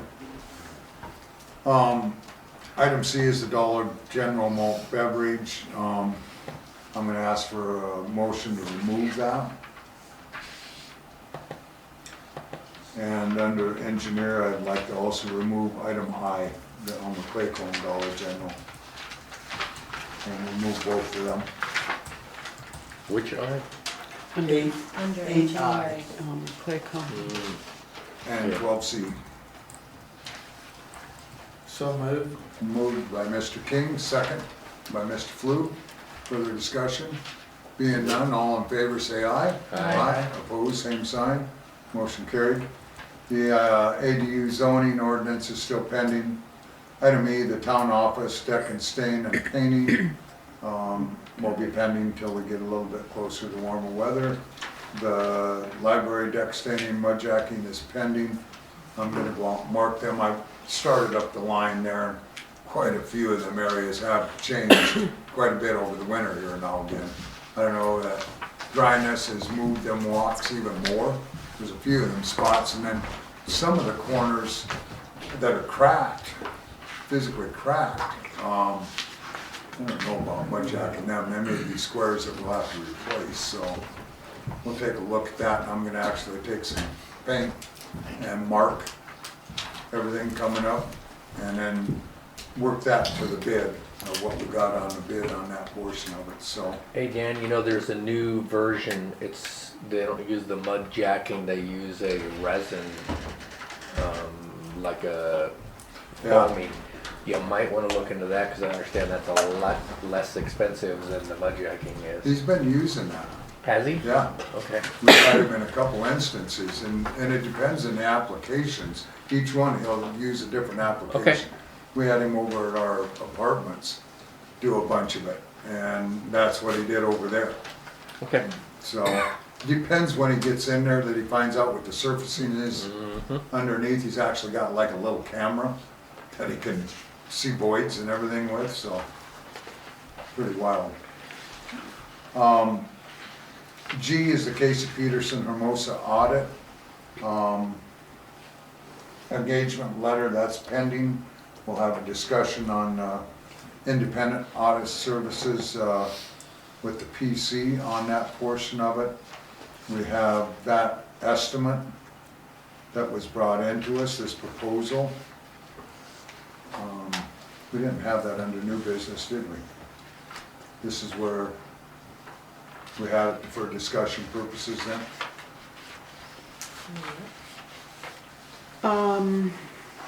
Yeah, probably my mistake. I put it under, right under the Casey old. Peterson. Mhm.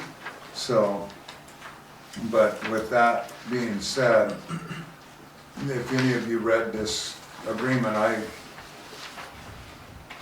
took me 3 nights and falling asleep to get through it all, but I got through it all.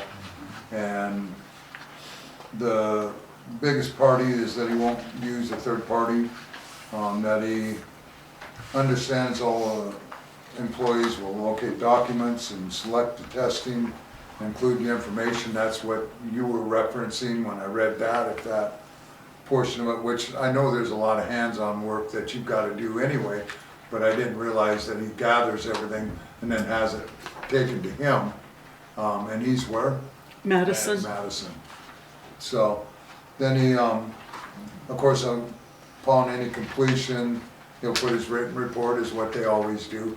Everything in the rest of the report meets all the DA and R requirements, the audit requirements, our loan requirements that are required by the state and federal levels. His fees on this, of course, were 2022 is a fixed price of $5,000. And then if he has any other charges or an additional charge of $1,500, if we have to do any more recordings or any other transactions that are asked for. And then he's $120 an hour. If it's anything above and beyond. The billing fee was what he had set up here, 75% up front, 25% will be done after the audit has been presented and reviewed, and then payment after that. And 25% then is retained until everything is approved by the state. So he pretty well covers his bases on everything. One question I had was, if the town received $750,000 or more in federal awards. Right, which then we you've got, have not in any stimulus, will be 575 is where we're at, and then anything we do in DA and R reporting will be in forgiveness, so that won't apply there. But this is for 2021 audit. We Yeah. didn't receive. Correct. Anything.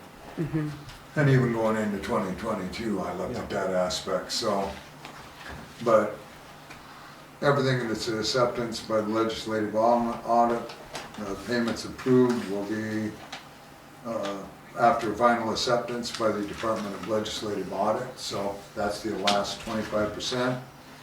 And if we should see or run into any other circumstances, the 125 an hour is where he applies.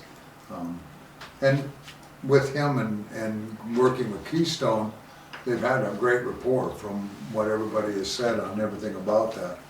So the Department of Legislative Audit will prepare and publish although they're part of the expenses, the legal notice, the starting of the audit, everything like it's normally done, and then propose from there.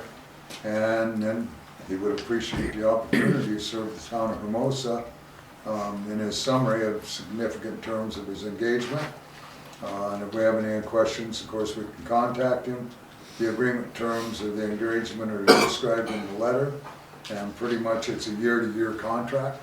And if we feel that we want to go with that acceptance, I mean, that's $15,000 cheaper than what Casey Peterson is right now. Yes, I've sir. got one question. If you're gathering all this information and getting it to him, if there's something that comes up that he needs from you, can you scan it and electronically send it to him? That's what we discussed. I was gonna call Cassandra at the end, and it was too late to ask exactly how that happens, that we get him everything, because it's not gonna possibly be able to scan everything in, but I don't know exactly how that he does that. But also one of the benefits that I saw is that he's also, that Cassandra said that during the year, whenever she has any questions or any issues such as like I'm having right now, he's helpful and he's there. He doesn't say that it's a conflict of interest and charges several $100s an hour just to have some help. Then she said she's got a great working relationship with him. Good. Sounds good. Oh, that's good. So, in my opinion, after reading the contract, it's kind of a no-brainer to give this gentleman a try. He's licensed, and, Certified. yep, Did you see anything in here, Gail, that you had concerns about? Not at all. Okay. That was my, And when I talked to Cassandra, and she said he's he's an accountant. He's a brainiac. Mm-hmm. But she works really well with him. He's done it for many years over there. As long as I have been there. 100 years? do you need a motion to accept? Yes, I will. I'll make a motion that we accept. Older than I am. Well, and I think what we're gonna do is, of course, we have the Casey Peterson Hermosa audit engagement letter. We'll need a motion that we're not going to accept that and send them a letter at this time. Then we're gonna need a motion for the independent audit services on the PC to accept that one then. Okay. So I'd like to do the Casey Peterson one first. To not engage with them, correct? Schumacher makes that motion, Mr. King seconds that motion, that we send them a letter that we appreciate their services in the past, but we are going to engage with a different company. Does that sound correct? Yes, sir. If so, all in favor say aye. Aye. Opposed, same sign. Motion carried.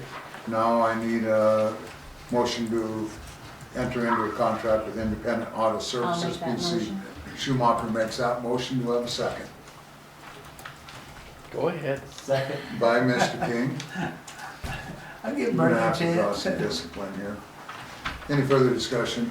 There being none, all in favor say aye. Aye. Opposed, same sign. Motion carried, thank you. With that being said, we're gonna also be able to remove that off the agenda then, and there should be no more further discussion. Motion to remove So moved. by Mr. King, second by Mr. Flu. All in favor say aye. Aye. Opposed, same sign. Motion carried. H is 2022 South Dakota legislature pending.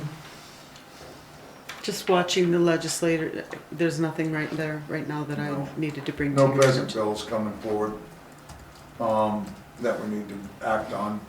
Item I is the Custer County Extraterritorial Agreement. You want to cover that?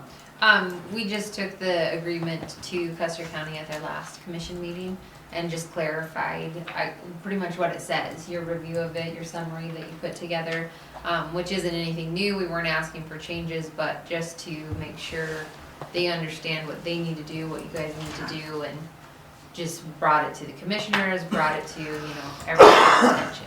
So I thought it went well. I mean, it was well received and we got to talk to everybody about it. And I think Terry, we asked them to review it, Yeah. between Susan and Terry, and please come back to us with a report if they feel Mitch's findings weren't what they found. And as at this point we haven't, we said there's a couple properties that are coming up that are right on our fringes right now that really need to be addressed, and we want to stay ahead of it, have a good communication level, and they were very receptive, so. Yeah, Terry was very open to just working together on things as they go, so. Good. So I liked it. So what I'd like to do is maybe have Gail just send her a quick email if she reviewed that extraterritorial agreement and if they had concurred with our findings of our attorney and agreed to it and think that we're in a good position on that. That would be helpful. Good night, Ken. Good night. Thanks for coming. You bet. So that'll be appreciated, and then we'll see if there's any kind of a communication for next meeting. Okay. Thank you. New business. We have 13A is the first reading of Hermosa Ordinance 30-1. Go ahead, Gail. An ordinance to amend the Town of Hermosa Ordinance Section 30-01 definitions by adding a new subparagraph thereto to define the term legal voter for purposes of the Town of Hermosa Ordinances Chapter 30 and qualification as a Hermosa Board of Trustee candidate. Be it ordained by the Town of Hermosa Board of Trustees that the Town of Hermosa amends the Town of Hermosa Ordinance Section 30.01 definitions by adding a new subparagraph thereto to define the term legal voter for purposes of the Town of Hermosa Ordinances Chapter 30 and qualification as a Hermosa Board of Trustee candidate as follows. Ordinances are read in title only and no need to read the Correct. Next one. An ordinance to amend the Town of Hermosa Ordinance Section 30.05 Planning and Zoning Board waiver by amending Section 30.05 thereto to redact its current reference to the Town Board and change the required meeting attendance to regular meetings to 4. Be it ordained by the Board of Trustees for the Town of Hermosa that the Board of Trustees amends Ordinance Section 30.05 Planning and Zoning Board waiver by amending Section 30.05 thereto to redact its current reference to the Town Board and change the required meeting attendance to regular meeting to 4 Per quarter. per quarter. The only thing I had, where you have down in the bottom there with a 2/3 majority vote and the rest of them we had quorum, do you think that word should say quorum or is? Yeah, because this was obviously back when you only had a 3-person board. So it could be majority quorum vote, yeah. So if you'll make that Yeah, do you have that on Word? change on yours and then Gail can change hers. I would see be you misspelled appreciated. attendance in the, What? so you want to fix. Okay. And then I also noticed that our fiscal year is not June 1 to June 1. Our fiscal year is January 1 to December 31st. Well, I think This that is was planning because and of zoning board. they got elected in Is that what it's, why? That's- Okay. yeah, planning and All right, zoning so we'll board. leave that at June 1? Okay. Next. Yes, ma'am. An ordinance to amend the Town of Hermosa Ordinance Section 30.06 Board of Trustees waiver by amending Section 30.06 thereto to add specific grounds for expulsion of a Board of Trustee member as a member of the Board of Trustees. Be it ordained by the Board of Trustees for the Town of Hermosa that the Town of Hermosa Ordinance Section 30.06 Board of Trustees waiver be amended to add specific grounds for expulsion and removal of a Board of Trustee member as a member of the Board of Trustee as follows. I see you changed how many trustees to required to vote to a quorum rather than Correct. 4. Correct. We wanted to be consistent all the way through, and then P and Z also concurred on that. That's fine, I just want to state my position on that, is that this is an extraordinary thing, it's similar to impeaching a president. And if you recall, they require a 2/3 vote in the Senate to do that. That reason, otherwise, if it's 51%, well, we'd have impeachment going right, depending on who's in office. So my thinking on it was that if this is such an extraordinary matter for the board to remove a member who was elected, that it should require a 4-vote, a unanimous 4-person vote. That's my thoughts on the matter. I'll leave it at that. How's the rest of you feel? Well, I had gone with 4 to start with. Yep, and I'm fine with 4. The only situation might be is if we have a board that's only 4 at the time due to an absence or a vacant position that hasn't been filled. Well, then you don't But then- vote on that until such Exactly. time as you have The a full See, the other person board. position on it was brought up that yet a quorum can vote on a $3.2 million contract. A quorum can vote on a public works contract. A quorum can vote on any major DOT contracts. A quorum can vote on any major actions of the board itself. Yeah, but this, you gotta remember this, the public has voted Right. to put me into office, and in order for me to get kicked out of office, I want every opportunity I can have. Sorry. Good. So I'm good with keeping 4 Yeah. Okay. members. Yeah. We'll put that back then. Thank you all. Next. So what's the change on .06? Say that again, Vicki? What's the change on What- 06? Change on .06. The vote would require 4 members Okay, just the to vote would expel require. the other, the 5th member. Thank you. An ordinance to amend the Town of Hermosa Ordinance Section 30.07, Board Member Compensation by amending Section 30.07 thereto to require a Board of Trustee member to physically appear for all regular meetings of the Board of Trustees, the compensation paid to a member of the Board of Trustees, and prohibiting meetings by electronic or teleconference means. Be it ordained by the Board of Trustees for the Town of Hermosa that the Town of Hermosa Ordinance Section 30.07, Board Member Compensation be amended to require a Board of Trustee member to physically appear for all regular meetings of the Board of Trustees, the compensation paid to a member of the Board of Trustees, and prohibiting meetings by electronic or teleconference means as follows. Thank you. Okay. That being said, we'll move on to item B. I see the ladies showed up just in time. The hour of glory, we appreciate it.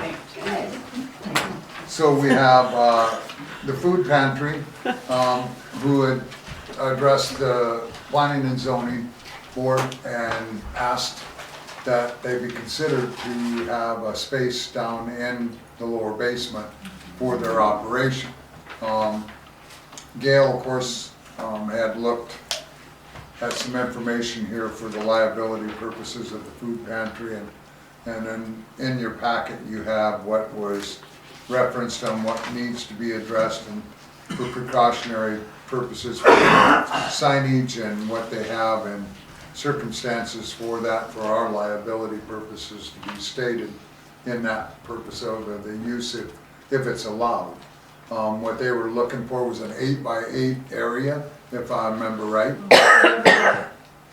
Whatever that room was, that second one, yes. So, and I know Deb and I talked about the use of our lot down here, if there's traffic on and off of that for the liability, and we would want it listed that we're not liable for anything on that, and we would allow that to be used for that purpose. P&Z was good for it being used for that purpose. Neighborhood Watch, we talked about it, Neighborhood Watch was all good for that purpose. And now I'm asking town board for a motion to allow them to go down. We would want to set up a lease with them, whether we charge a lease or not. That can be waived, but it's for the liability purposes that we would do that. And then any coverages that they would have in the presence of it. And we can set it up there from the rest of the conditions on the claims. The signs they had in here, the sign does not relieve anyone of any responsibility. Courts will look at that duty owed to the public, whether that duty was breached and resulted in injury from which the town or Feeding South Dakota Food Pantry would be responsible. Any coverage afforded by the SDPAA would not extend to claims made against the Food Pantry, Feeding South Dakota, and so on forth with that part of it. So if we make a motion to follow our liability coverages in here and our acceptance, I think would be a good thing.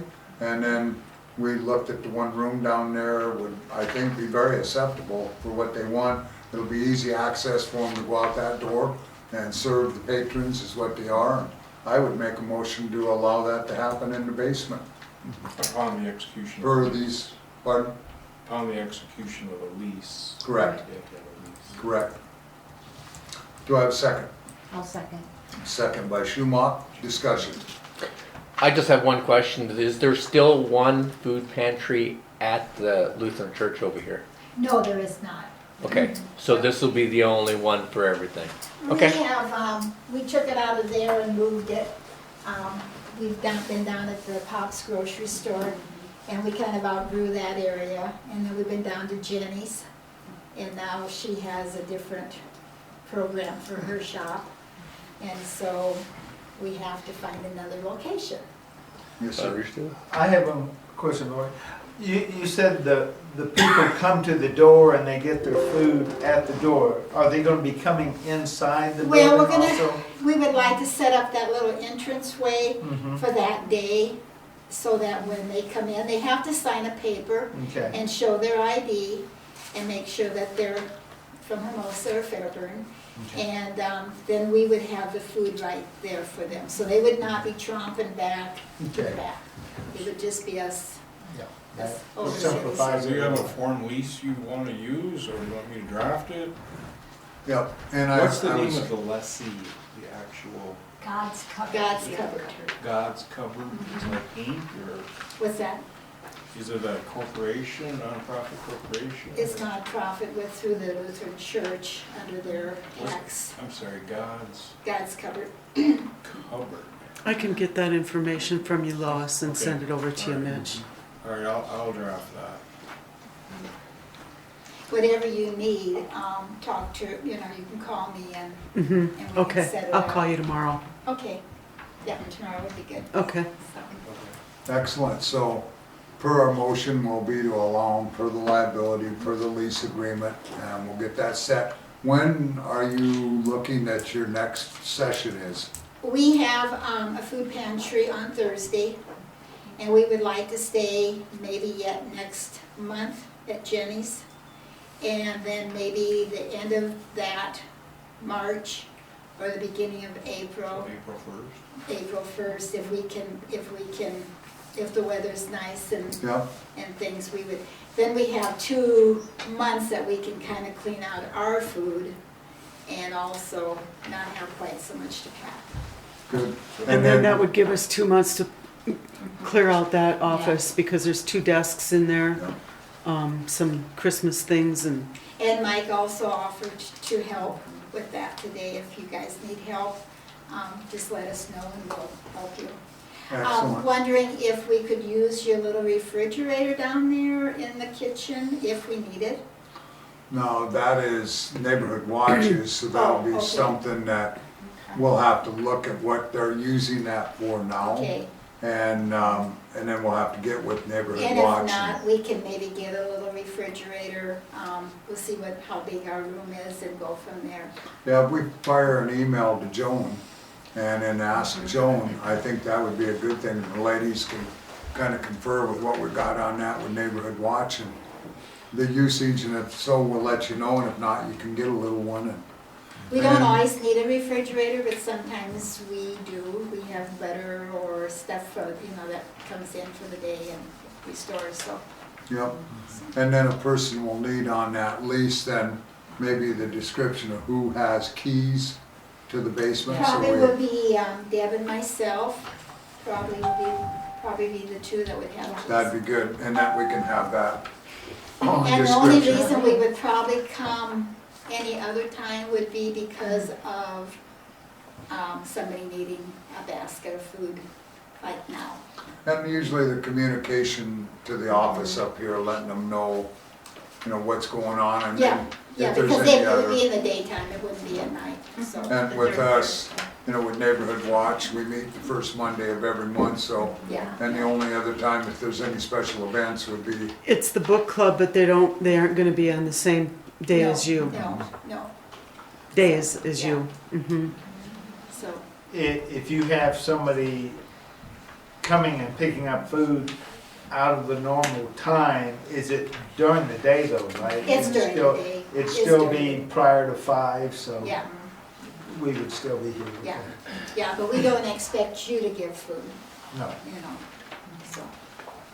and then in that lease agreement, what my recommendation would be is that we charge them $1 per month, just for the lease agreement. As long as that don't break the bank, I think we'll be in pretty good shape. We should be okay. That, I think will be good. Is that good with the rest of the board? Yes. Okay. Thank you, ladies, for what you do. Thank We you, appreciate that. thank you. Any further discussion? If not, all in favor say aye. Aye. Opposed, same sign. Motion carried. Thank you. Welcome aboard. Thank you. Appreciate that. Okay. With that being said then, location service, we can, make a motion to remove that. So moved? By Mr. King, second by Mr. Flue. All in favor, say aye. Aye. Opposed, same sign. Motion carried. Item C is meeting record recordings. After a discussion within the board and with what's been going on in some of the Hermosa Happenings website, there's so much discrepancy that's going on in and amongst discussions of what actually transpires and takes part in the meetings to what gets brought out to the public, that we have decided that maybe we are wiser to go ahead and start having our meetings put on our website and the recordings so the public can hear everything that's going on from our side and not secondhand information recorded for others that isn't always factual or the events aren't always to the true effect. So I'd like a motion to allow that. Mr. King? I'll make that motion. Second by Mr. Flue. Further discussion? Being none? Yes, that's the last 2 meetings will be on the website. So as we have a new meeting record come on, one will be taken off. Correct. So it's the last 2 meetings would be on the website. Well, and we talked to P&Z about possibly if P&Z also wanted to have theirs put on, and they sounded positive about doing theirs also. So that way it would be a good reference for all. So we said that would probably be a good thing. So, and we thought this would be a good meeting to start with that recording starting now, tonight. Will this also include any special meetings? And I have no problem with it. That's fine. And Meetings, so where? that special meeting would then count as one of the 2 meetings? Right. No. No. No, it would be above and beyond. Our regular meetings will always be on there. If we want a special meeting put on there also, most of them aren't recorded and most of the minutes are pretty simple and most of them are Not that a long. half-hour deal. So I think it's more of our main Okay. recorded meetings will be the most important. Last 2 regular meetings. Correct. Okay, Okay. yes, And they'll be available when? starting at this meeting, Right now? correct. Once she posts them tomorrow, after she does her part of it. So it would always be the day after the meeting then? Or as they have the ability. I mean, their schedules are pretty jammed up, so it's gonna have to be to the convenience. What's your time frame, you think, Gail? It's not gonna take much. It should be on the next day. So appreciate that. It's just a copy and paste. And that's on the Hermosa website. Our Website. Correct. Yeah. Town of Hermosa. Mm-hmm. Okay. With that being said, any further discussion? If not, all in favor say aye. Aye. Opposed, same sign. Motion carried. Who's seconding that? Bernie. Bernie. Okay. And on item D, at P and Z, Joan made an opening statement on that Right. after they reviewed 117 and they reviewed 113, they made the findings that they felt there was more detail in our original ordinance 113. So before discussion of the meeting or anything occurred in the meeting, they made a discussion point between the board members that they were not going to be in favor and send a recommendation to the town board that 117 not be read for its second reading, and that 113 remain as the ordinance is there. There was also a confusion at the meeting that it was said that in 117 that there was comments that it also now, with that being said, protected the businesses that are in existence and that there won't be any change, and that once again that 117 would have had that effect. And that was a false statement, because 113 and 117 both say the same thing. They have the same language. It's just not clear as 113 of 117. 117 or 113 never affected the existing businesses. It was only for transient purposes.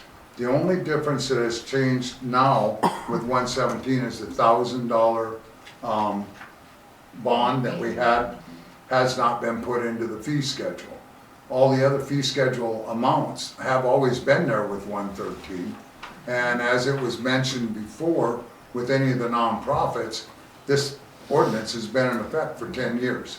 And so the enforcement of anything that was with any nonprofits has always been an effect of their responsibilities. So I wanted that clarification brought out, as there was much confusion on that. So I would like to, where there basically will be no action on 117 on the second reading, and 113 will stay in existence, and basically it'll go away.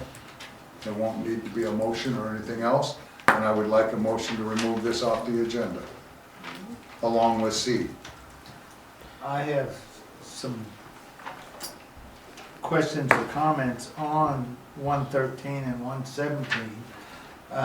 Because I did see things in 117 that might clarify some of the stuff that's Well, in if you're gonna do that, I 113. would do it in 113 then. Yeah, that's what I'm saying, that we need to look back at 113 and clarify some of the stuff that's in here.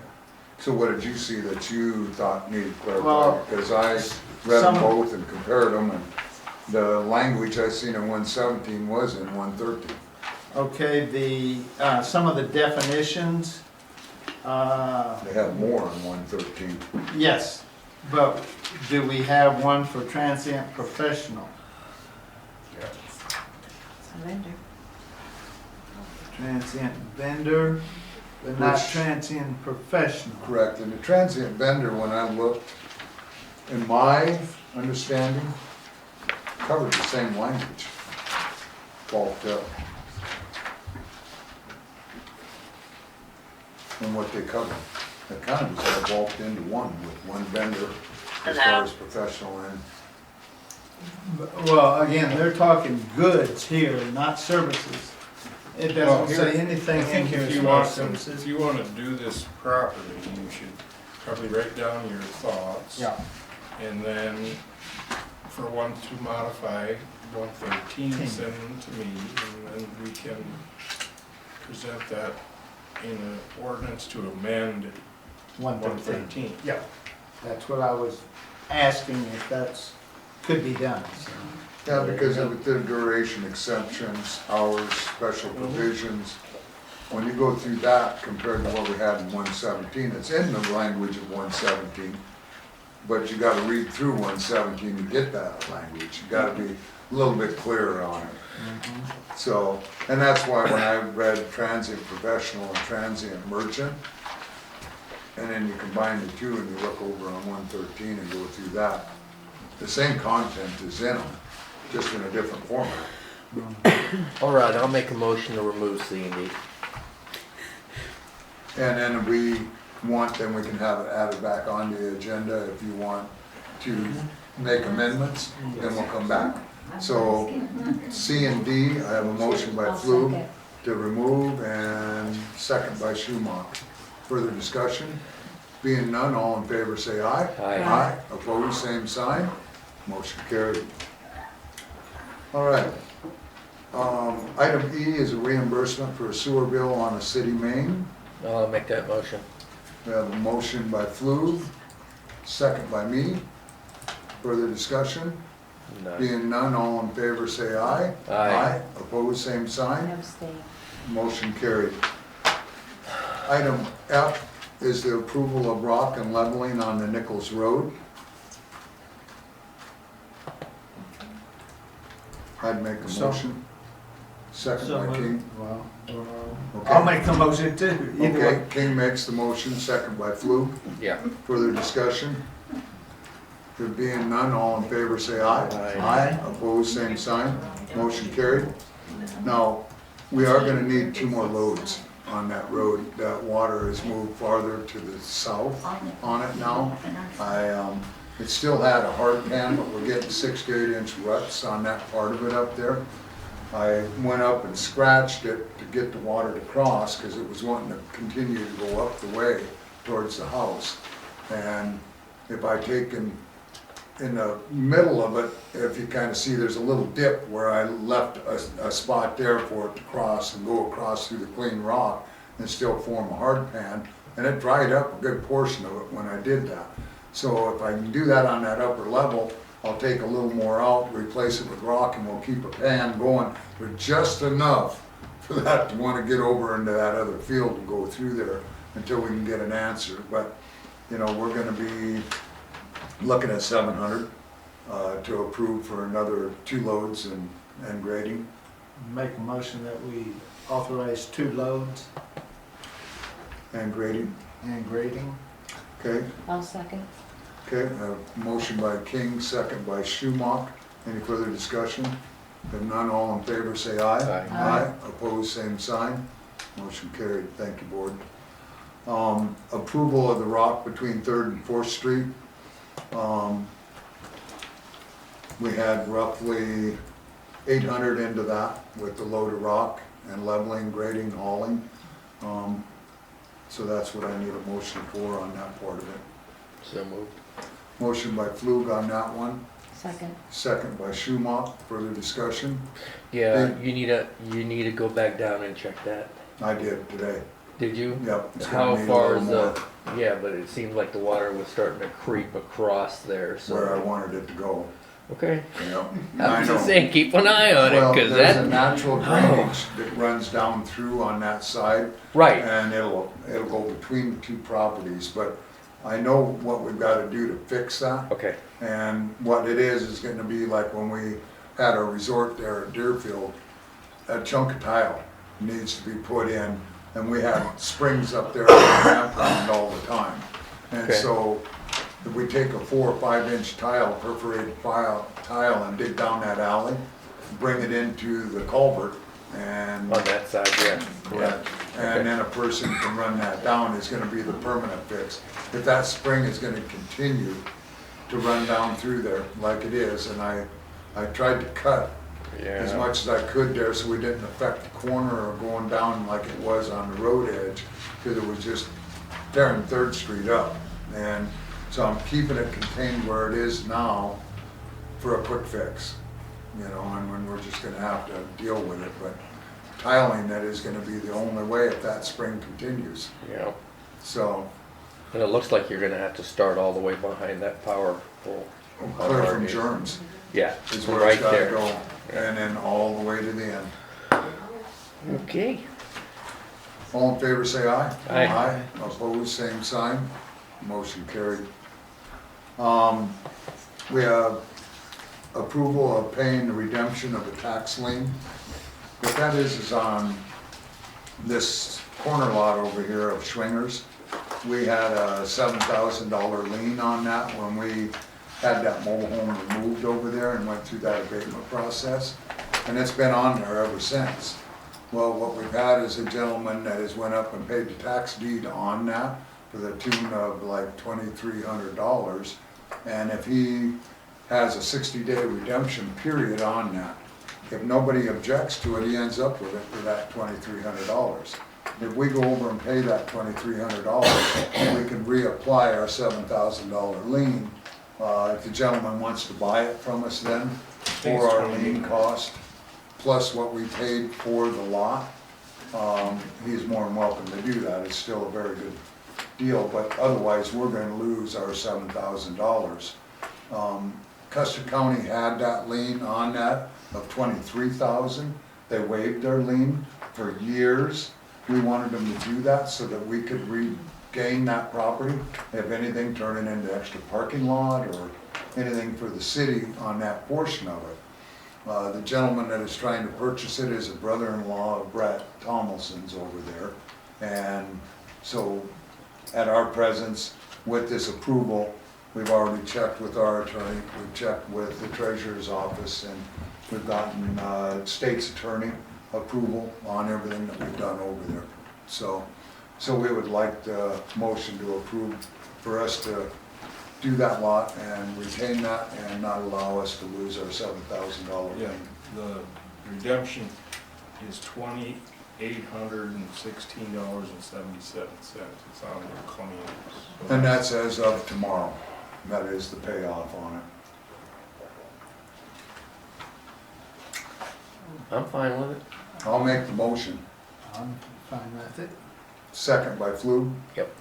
Further discussion? If none, all in favor say aye. Aye. Opposed, same sign. Motion carried. So you'll be allowed, Gail, to go over with the check in the morning and get with the treasurer's office and handle that part of it. Okay. So that was 28. 1677. 77. Excuse me.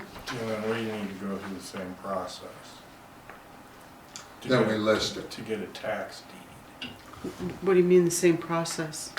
We gotta We have advertise. to- We have to advertise and put notice, Oh, okay. all that stuff. Okay. We just stepped into the shoes of, The only thing you gotta make sure you do is when you go over is reapply the lien to make sure that's included. So that way we're fully recovered. If they wanna come back and pay for ours again, they gotta have to pay for the lien do also. we know how much our lien is? Yeah, With she's interest? got it in the file. With interest? We didn't No. consider interest. If we Oh, have that really? individual that wants to buy it, we didn't know that we wanted to really charge the interest. That was Oh. the next question to the board, if we felt we did, because that was back in Just I get asked the- him about that. I was gonna say, I would say just get the money back for the town. the initial Sorry, sum. lien usually Yeah. accrues interest, but. Yep. And it's usually at 5 to 6%. And that's been, what, 20 years? What was that, 06, I believe is when it was? Before my time. So, you know, if we went back to 06 with that kind of an interest rate, would put it into that situation. So can this go back and forth then? And- If he wants to pay our lien that we refile on the property, along with what we've done, and then it will come back to interest, and he'll have 60 days to pay that then. Huh, And okay. if he pays us on our side of the redemption, then we can either let it be satisfied, and he can take care of it. There you go. That goes on all the time with tax deed properties. You made a little money on the deal. So it would be the 281677 plus whatever. Then we'll add ours onto it when she's Yeah. over there with the filing. Okay. But that's already been paid. That, we had that in an abatement, attorney fees, administrative fees, that's what it was all about for Okay. that whole register. You look confused. I'm just trying to figure out how it, Walk over there and give her the money and make sure she gives you something evidence that we paid off the certificate Okay. holders. And then you And register, then- the So lien that we paperwork. protect our lien. mm-hmm, okay. We have to, otherwise we're gonna lose it. I don't think there's any other lien, is there any other lien holders on that property? Custer County waived theirs. Like I said, they were They at already did? Mm-hmm. they were at So why did they do that? 23,000. When did They wrote off the debt, Oh. Okay, well, so the only thing they had was delinquent taxes. okay. Gotcha. And then immediately do like what he did, put it, the tax deed notice in the newspaper? Mm-hmm. Okay, Yeah, we're gonna take a tax deed, okay. 60, you got 60 days Yes. to do Okay. whatever. So what have you decided then about the interest, yes or no? No. No, So you're taking money out of the taxpayers' pockets, money that they could get, the town could use. Well, I'm not What sure is- what the lien, what it says, but normally, any lien, in fact, I think it bears interest at 10%, but I'd have to check. Well, I would suggest that you look to see what it says, because that's money that could go into the city funds, and with all these projects going on, I'd Well, say we the end up city. doing, we probably get our tax deed, and then we just sell the property, declare it surplus, and then just sell it for what we can get. Mm-hmm. 'Cause- I mean, you can And add at that all the time, then- interest in the world onto it, but it doesn't, you know, Well, you right, I still can understand only that. sell it for what it's worth. So you're, even if you have a lien with interest, you're undersecured. So, probably distinction We without figure- difference. if it was 10% of 7,000, Per year. It's simple interest, so it'd be $700 a year. correct, For 15 years. correct. Yeah, that's a lot. So you'll never get that back Wow. for that lot. Now, if you get a tax deed, declare it surplus, you may sell it for that much. Who knows? I don't think so. No, You can't really put it. all day long, that's It's a not, $15,000 a lot. vacant lot's not worth 15 grand. No, in it's This no is just a Hermosa. little. It's big enough for an ADU, but that's it. There used to be a 10 by 50 mobile home on there, Oh, okay. and that was all that could fit on there. So it's a $15,000 lot all day long. Nobody would want it unless it's. Come on. Somebody's treasure out there, come on. Unless the people that are right there are gonna want it, but, And that's why we felt for their purposes, as long as we retain our original lien, is better than, we could have got beat out of the whole thing, and we wouldn't have caught this redemption. So, all in favor, say aye. I, Aye. Opposed, same sign. Motion carried. So we'll have,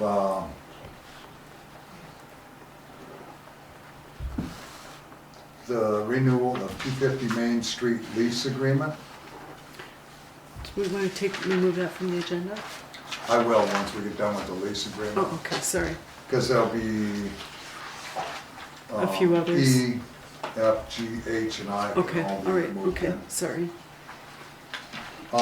What Mr. Westergaard wished he could have been here tonight, he had another engagement, his wife and her father, his father's going through cancer real bad right now, and she's been taking care of him, and so they had to do the family thing, which is very understandable. This comes due now, and he needs to know because his insurance is up as of tomorrow, and so to retain that coverage of insurance, he would need to have indication of whether we're going to renew the lease or not prior to tomorrow, otherwise it takes over to where it costs him more money to reinstate it and go off a new policy and everything else.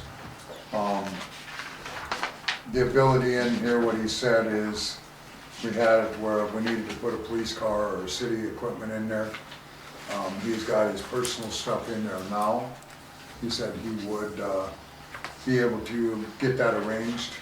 He's arranging it and still be able to use it for town equipment, town signs if we needed to put stuff in there.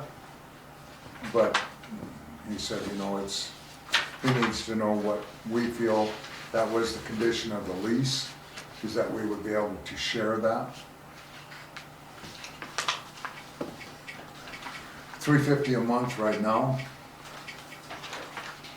And then with the shared expense, so it's up to the board on their decision on what they want to do. And it's totally to your decision if you want to not make it a shared situation and raise the rent, is also a possibility. And so you know, before we were getting 600 a month with the unshared. Was it 800? It was 750. 750, thank you. 10% statutory minimum. Thought you know. Yep. That's what it is.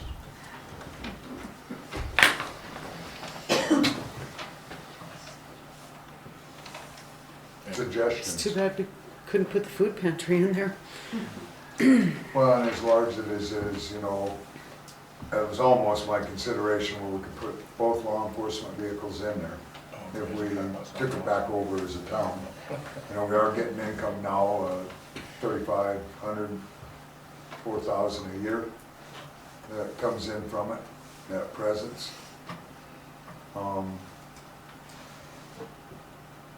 So it's either considered still take the revenue,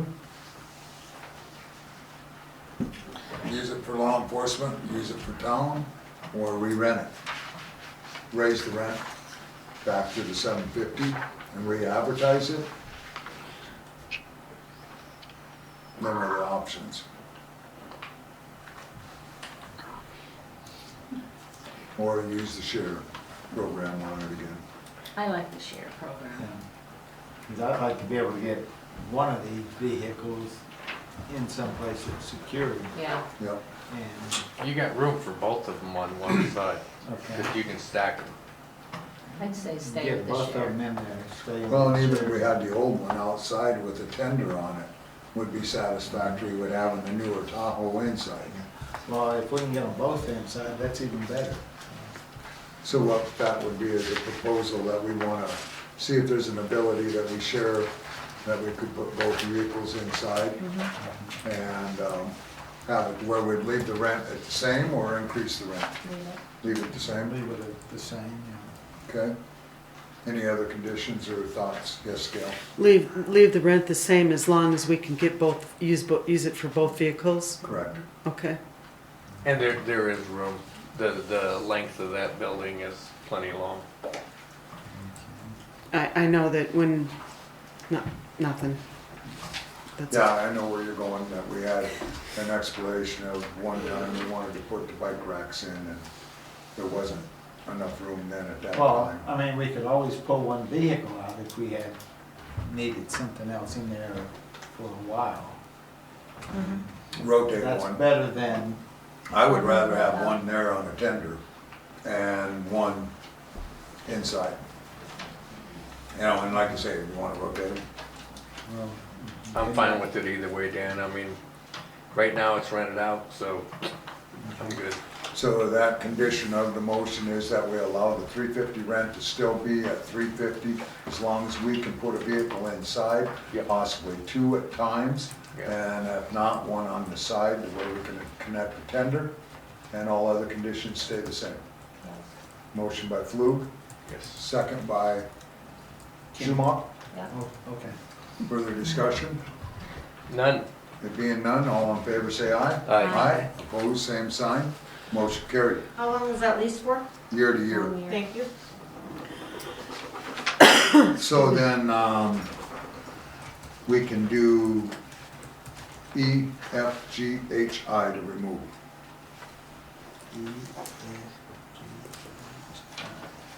Motion on that So moved. by King, second. by Flu. Further discussion? None. Being none, all in favor say aye. Aye. Opposed, same sign. Motion carried. Item 14 is items from citizens. No, we got claims. Oh, thank you. I had that wrote down too. Appreciate that. Approval of claims. Trying to keep things going. I was on a roll. Approval of claims. So moved. Moved by Flu, Second. second by Schumacher. I was writing.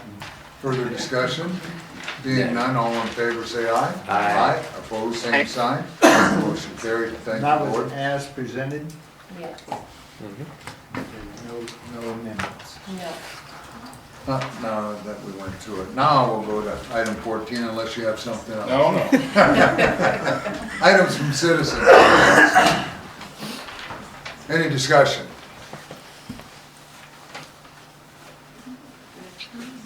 Thank you all for being here tonight. Appreciate you being here at the meeting. And with that being said, before we go to trustee input, we'll have item 16 to go into executive session. I need a motion to go into executive session at 8:37 For contract. for contracts, correct. Mr. King makes that motion. Do I have a second? Second. By Schumacher. All in favor say aye. Aye. Opposed, same sign. Motion carried. Thank you all. Take a 5-minute break. Approve the signature and the approval of the perpetual utility easement. Yep, Heartland I'll make a motion to allow the president to get with Heartland Storage for the whatever. Signing of Utility the easement. perpetual utility Signature. easement. That's it. Thank you. Second by Mr. King. Any further discussion? Anything else that we needed on that, Mitch, or is that okay? I wasn't paying attention. What was the motion? Perpetual utility. Yes, sign. Motion to allow president to sign the perpetual easement With Heartland Storage LLC. with Heartland Storage. And what was the other one? All in favor, say aye. Opposed, same sign. Motion carried. Okay, got it, Good day. got it. I think the signature and, Should be on the last page. pardon? Yep, but I think them were the two items, that you have to give me the authority to sign the perpetual easement. You have the right one? And Make sure. Copy number 2. Number 2. Yeah. I can tell right away. What was the other one? you got, There was the second one. What was the second motion button? Yeah, you don't want to sign this one. No, don't sign that This is bad. I could just see that happen. Whoa. You just pick all those up right now. Okay, so what's the second motion? There was 2. I know there was 2. Was it the, I wrote it down. Amend the complaint, permission for our attorney to submit the filing of amended complaint in federal Good. lawsuit. So that's my motion right there. motion to what? To, allow the amendment to the federal lawsuit to be Okay. filed. Second. Okay, Bridge makes it, Schumacher seconds it, all in favor say aye. Aye. Opposed, same sign. No. Motion carried. got it. So we're in trustee input. We'll start with Mr. Flu. This is Mr. Fluke's last meeting and stuff? How sad. Is it really? Yes. Yes. I have a realtor meeting in the morning and then I'm probably gonna load up some more stuff and Some more stuff? some more stuff, yeah. Chocolate bars and candy bars and, Marshmallows. And take We're gonna off. miss you, buddy. like I said, I will be back, guys. I'm coming back. Cause I'm probably gonna have another 4 trips or more of stuff that I can't. Get in. Now, where is it that you're going? It's pretty close. You know where Memphis, Tennessee is? Then you got Nashville. right at the bottom of Tennessee, about 20 miles from Corinth, Mississippi. Big old shopping area, you know, you gotta have somewhere shopping areas for the wife. But like I said, I'll be back and forth a couple of times. There's no way I'm loading off. So we'll have to have a written resignation that you'll have to turn in, and then we'll accept, and then we're gonna wanna post for the vacancy. Yep. That'll be in tomorrow or the next day. I'll just send it to Gail so you guys can post. And then you sign it. Hate We'll to have see you go, have it on the agenda next meeting but for you the know why, acceptance of you the know why, resignation. so. And that way then we'll have the sad motion to make at that time, so. And then, at that time, we'll post for the vacancy. At the next meeting? Okay. Yep. And then we'll have the qualifications come in before the next meeting. And that way we can act on them in that first meeting in March. Excuse me. Cancel you. You don't even have to be the engineer anymore, you can just be a citizen. Schumacher. Bernie, I'm gonna miss you. I think we ought to have a party. Yeah, not till after I move on. And recover. As soon as the house is empty, we'll have a party down there. A cleaning party, how about that? No, it's actually pretty clean. Yeah. It's just getting all that stuff out of there. Well, I appreciate that. King, I'll ditto on Shumax. Henriksen, do you have something? Yeah, I'll miss you, Bernie. All right. I wanted to say thanks to everybody for being so supportive during my surgery and stuff. It's great working with all of you. How are you doing, Vicki? I get to come home Thursday. Good. Well, have a safe trip. And take care of yourself. That it? Yeah, for now. And I want to say, with what I made my expressions tonight, that I'm going to miss Mr. Flew and all of his wisdom and what he's put forth in our infrastructure, to our community, to his volunteering. That's been way above and beyond, and that's the type of a representative that's going to be very well missed, because he went above and beyond on every service that he did, so I can't say enough about that, Bernie. You know, I appreciate it. We've had our moments to agree to disagree, which has always been the win-win, because that's what this board is about. And now that you're not on the board, you can voice your opinion on what you think of some of the opinions that are said openly and get away with it. Yeah. So I also want to say I'm very disappointed in what does happen on Hermosa Happenings website. It seems that so many people get on there without doing their research and get everybody. That website. I thought it was Joan. No, it's Crystal Wiles is employee that works down there at the real estate office, is the one that set that up. And it's turned into where, without the research of it, it gets the panic of the public up, as we've seen tonight. And every single thing that has been put on there in a panic mode has been proven to be false and wrong, and that we've had all of our bases covered and always have had them covered. Yes. And as what this was stated tonight in this bold white letters was the most horrible thing that could have started it all today. And it's just a continuation. And I hope that more people speak out about the positive side of it and about what is really transpiring. It hurts our board and our community with the childish actions that come from this. Is that all going to the minutes? I'm calling short No, morning. but it'll be on the recording. And then she'll take it. So, all I'm saying is what I said about Mr. Flew, and that will be it. Okay. So I only hope that we'll move forward in a positive form and a positive action. So Okay. I'd like a motion to adjourn. So moved. That motion. At 9:30.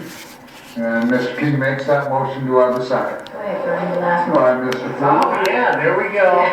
All in favor, say aye. Aye. Opposed, same sign. Motion carried. Thank you to the professionals and everything that we drove forward. And thanks, Daniel, for being patient tonight.